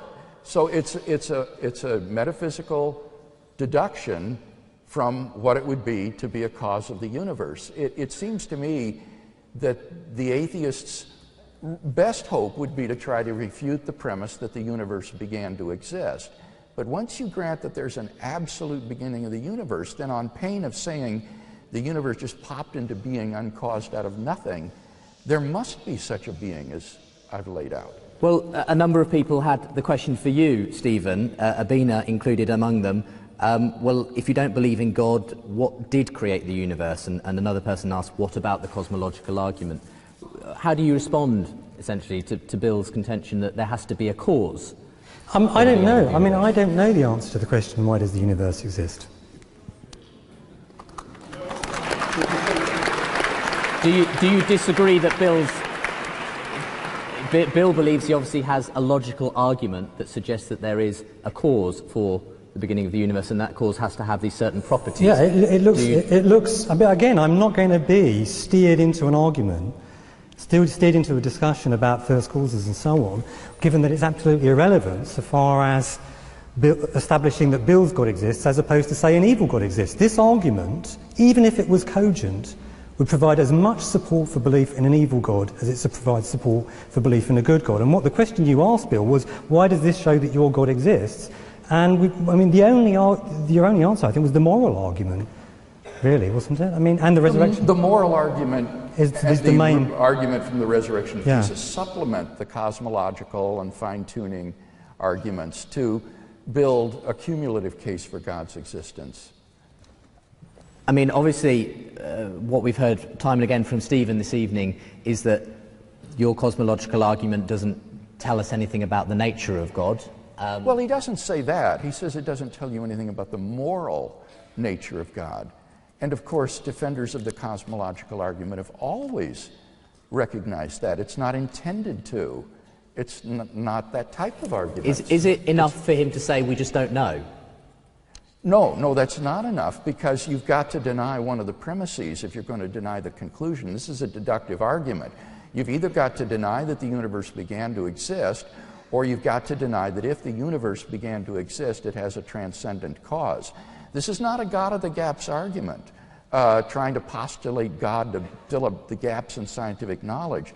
This is a philosophical argument, and the scientific evidence is just one of the reasons that I believe the premise is true that the universe began to exist. Do you want to respond, Stephen? Well, I mean, I want to show a little humility here and say, there are questions to which I don't know the answers, questions which may be in principle unanswerable. How is that different from my response to the problem of evil? Well, we'll come to that. That's because it's very different. To say that there are questions that we can't answer is not to say that we can't rule certain answers out. That we can't what? Rule certain answers Granted. out. Right? So when I say I don't know the answer to the question, why does the universe exist? It does not follow that we can't quite reasonably rule certain answers out. And I take it that you think we could rule out quite reasonably belief in an evil God.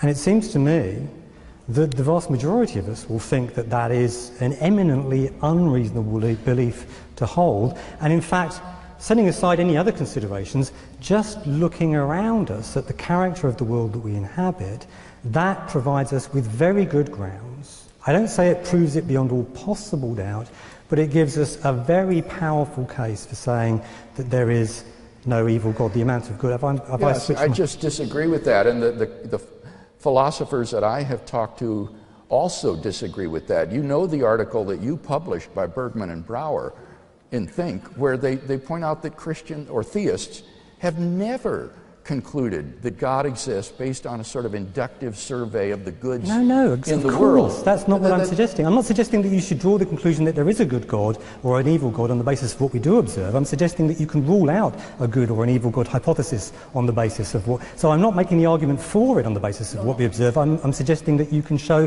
that there isn't a God with a certain kind of character on the basis of what we observe of the world around us. And it seems to me that we all know that that is true with respect to the evil God hypothesis. We all know that you can rule it out on the basis of just looking around you. There's just too much love, laughter and rainbows. That's purely an emotional argument, Stephen. But that's just an assertion. To say it's a purely emotional argument, you have to show me what's wrong with the argument, not just dismiss it as emotion. Remember the point that I made from Stephen Weikstra, an omnipotent being, an omniscient being who's able to control the universe, will have ends and purposes for which we would not be in a position to make any sort of probability judgment that this is a gratuitous good or that this is a gratuitous evil. So I think you yourself refute why an inductive approach to this problem won't work. No, if the point is that exactly the same is true of belief in an evil God. You can say exactly the same. You can play the same skeptical card to defend belief in an evil God. And we all know that won't wash. We all know that's not good. Just merely asserting, oh, you can't know, it's all a mystery, does not establish that that is so. You need to come up with an argument as to exactly why we cannot know, on the basis of looking around us at all the love, laughter and rainbows, that is an extremely good evidence that there's no evil God. Merely saying, oh, you can't tell, is not good enough. You need to I actually didn't say that, though. Well, good. So what actually is the argument for why we can't possibly know? Remember the point I made quoting James Clerk Maxwell about our cognitive limitations are such that when events occur in history, they send a kind of ripple effect through history such that God's morally sufficient reason for permitting it might not emerge in our lifetime, in our area. There's simply no way for us to know that a provident God doesn't have morally sufficient reasons for allowing this or that instance of suffering to enter our lives. I'm going to have to cut in, and time is short. We've just got a few minutes left. And I want to just at least touch on Bill's final argument. And that was the resurrection. Kirsty asks, how would you, Dr. Law, respond to the argument of the historical evidence for the resurrection of Jesus Christ? Well, I thought I did. Well, just briefly recap, if you would, for us, what your fundamental problem is with Bill's argument that the existence of God is proved by the resurrection of Jesus Christ. My fundamental problem really is that I pointed out that people report all sorts of things, and they're particularly prone to reporting miracles and ghosts and goblins and alien abductions and so on. And sometimes we can quite easily provide a sort of mundane, naturalistic explanation of why the reports are made. But other times we can't. We really, really struggle. And that 1967 case involving those police officers who saw an object over the nuclear power plant over several nights with a hard evidence, that radar blip, right, describing it the size of a football field over the nuclear power plant, that could so easily have gone down in the annals of ufology as one of the, the great cases. Explain that, the ufologists would have said. What's the best available explanation for all of these different reports and that hard evidence, the scope? if somebody had suggested, well, maybe they just saw the planet Venus, you know, there would have been an uproar. People would have said, you know, Paul the other. I mean, how could that possibly just be the planet Venus? These were police officers. These were trained eyewitnesses. They saw it night after night. There was the hard evidence, the scope. This would have been extraordinarily embarrassing for them. Imagine the risk they took by even reporting it if it then turns out that they were just talking about the planet Venus. So it's easy to run a best explanation argument in that context that looks quite plausible, but actually, taking a step back, we know that there are going to be many such cases historically, well, a handful of them anyway, that are very, very hard to explain in mundane terms. Is that evidence that, you know, we are visited by flying saucers or whatever? No, because we know that those kind of cases are going to crop up anyway. And if the evidence is expected anyway, right, then it's, whether or not the hypothesis is true, then the evidence does not support the hypothesis. Just ask for one brief response to that, Bill, and we will have just one very brief response is that one of the remarkable things about the resurrection of Jesus is that it wasn't expected. This is so un-Jewish, so uncharacteristic of the Judaism that the disciples followed and the concept of the Messiah that they embraced as Jews. In that sense, it's not like people who crave miracle reports, healings, and other paranormal phenomena. The unexpectedness of this is one of the things that I think is difficult to explain and provides warrant for it. We are going to have to, I'm afraid, draw things to a close there. Would you join me in giving a round of applause to both our guests today?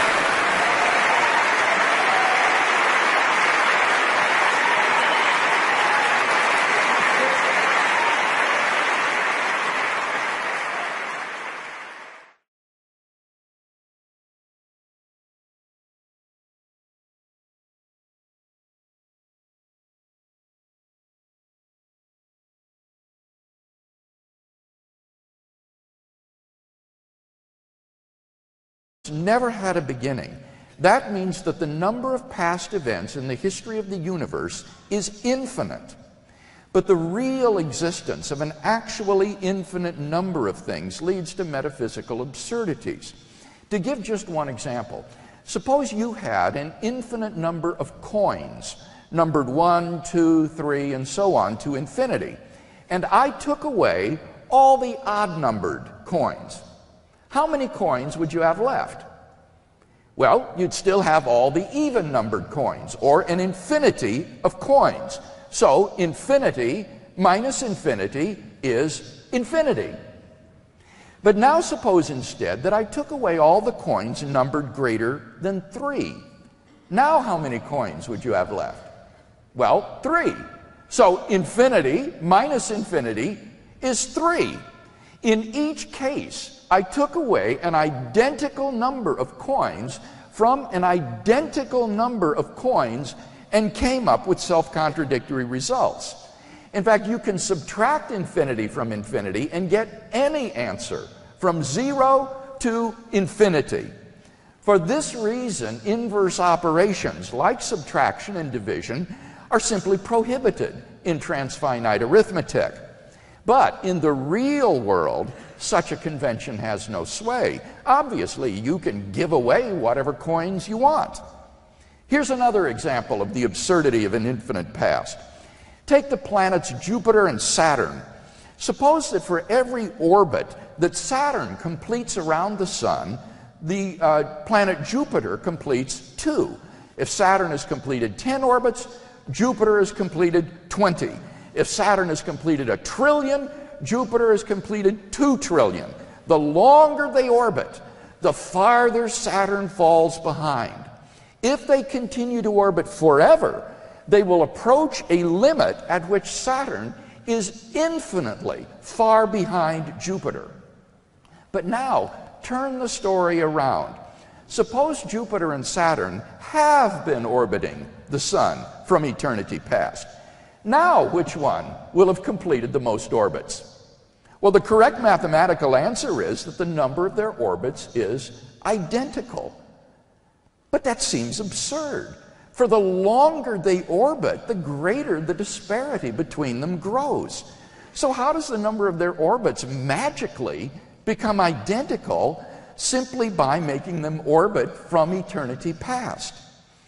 These intrepid atheists have asserted that the universe just popped into being without a cause. But surely that's metaphysically impossible.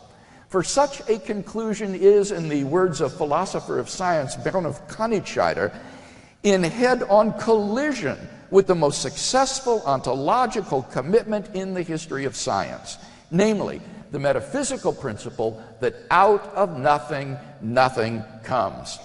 So, why does the universe exist instead of just nothing? Where did it come from?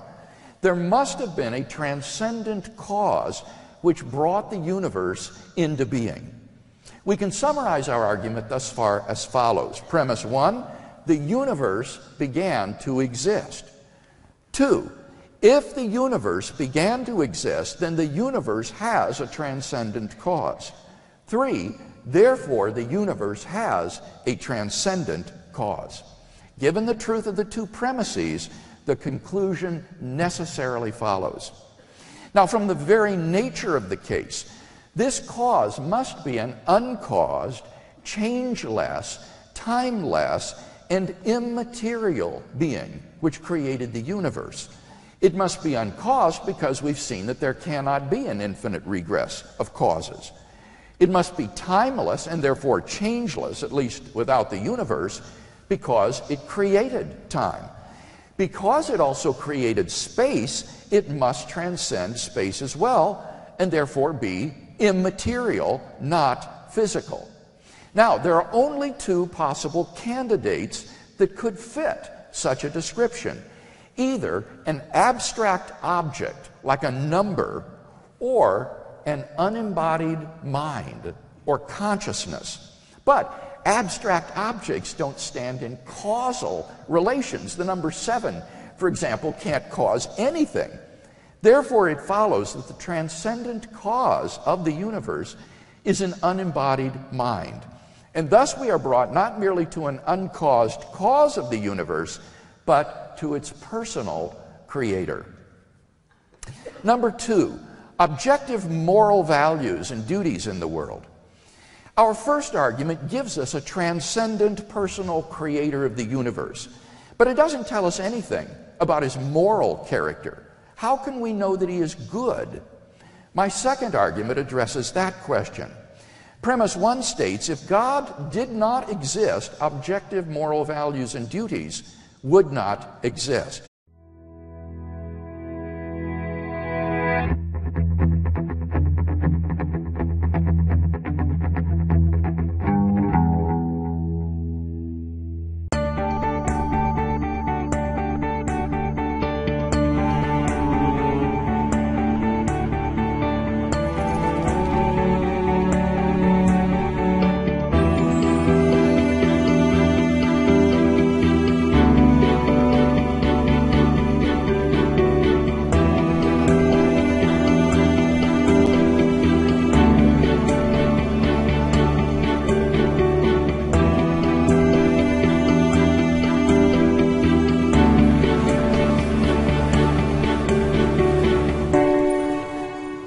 Hello and welcome to Westminster Central Hall for this, the opening night of the Reasonable Faith Tour, and for our debate tonight, Does God Exist? I'm Justin Brierley, a presenter for Premier Christian Radio, who are hosting tonight's debate, and I run the faith discussion programme Unbelievable, which regularly brings together Christians and non-Christians for dialogue and discussion. And so, to tonight's debate. Joseph Joubert once said, "Better to debate a matter without settling it than to settle a matter without debating it." Now, tonight we don't expect to settle conclusively the question, does God exist? But we will hear the best arguments for and against the existence of God. And then you'll be left to decide who's made the most persuasive case and what to do with that information. Speaking in the affirmative tonight that God does exist is William Lane Craig. He is Research Professor of Philosophy at Talbot School of Theology, La Mirada in California. He's the author of over 30 books and over 100 peer-reviewed philosophical papers. He's well known for debating atheists all over the world in defence of the Christian faith. Speaking against the existence of God today is Stephen Law. Stephen Law is Senior Lecturer in Philosophy at Heathrow College, University of London, and Provost of the Centre for Inquiry UK. He also edits Think, which is the journal of the Royal Institute of Philosophy. And if you hadn't already guessed, he's our atheist debater for today. Please welcome our debaters.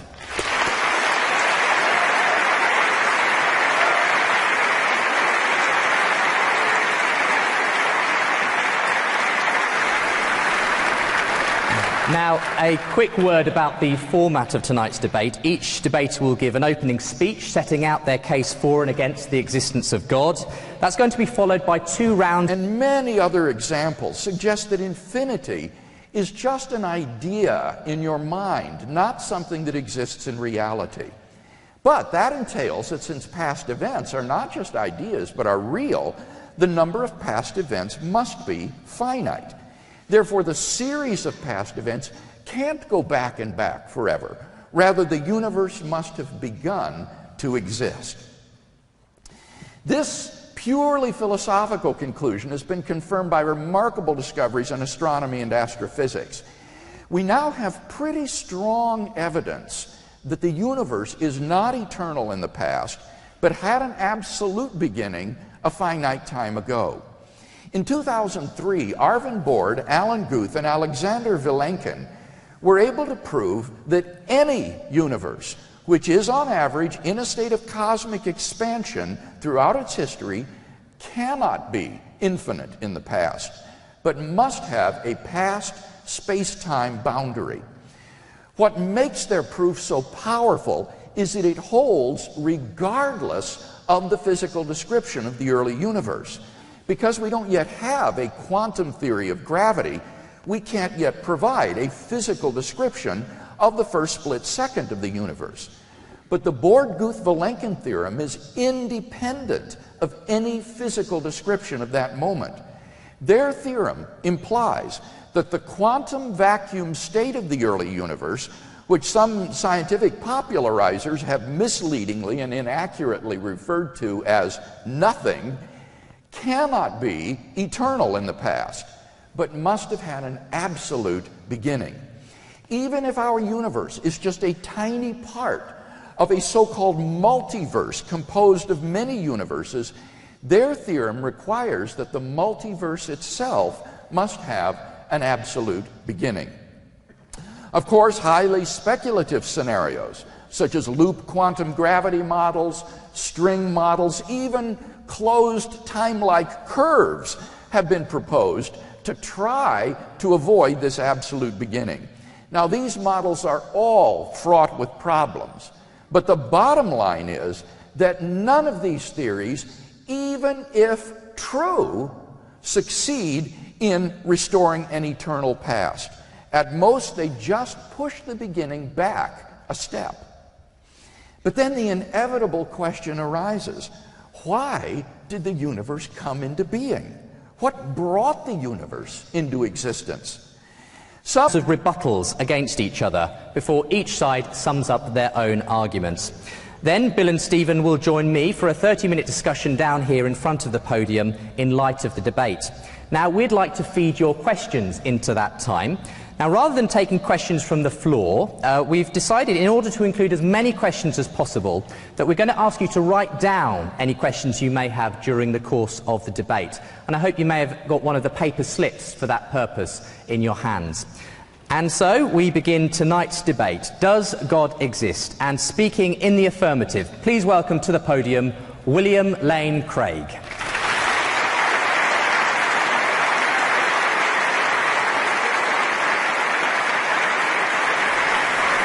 Thank you. Thank you and good evening. Let me begin by thanking Premier Christian Radio for inviting me to participate in this event this evening. And I also want to express my appreciation to Stephen Law as well for his participation. During the years that Jan and I lived in England, during my doctoral studies at the University of Birmingham, we grew to have a warm affection for this country and for her people. And so it is a sincere joy and a privilege for me to be participating in an event like this, and I thank you for coming. Now, in tonight's debate, I'm going to defend two basic contentions. First, that there are good reasons to think that God exists, and secondly, there are not comparably good reasons to think that atheism is true. Now, I'll leave it up to Dr. Law to present his arguments for atheism before I respond to them. In this opening speech, I want to sketch briefly 3 lines of evidence in favor of God's existence. As a professional philosopher, I think that God makes sense of a wide range of the data of human experience, including philosophical, scientific, moral, and historical considerations. Number 1, then, the origin of the universe. Have you ever asked yourself where the universe came from? Did it have a beginning, or does it just go back and back forever? Typically, atheists have said that the universe is just eternal and uncaused. But there are good reasons, both philosophical and scientific, which call into question that assumption. Philosophically, the idea of an infinite past is very problematic. If the universe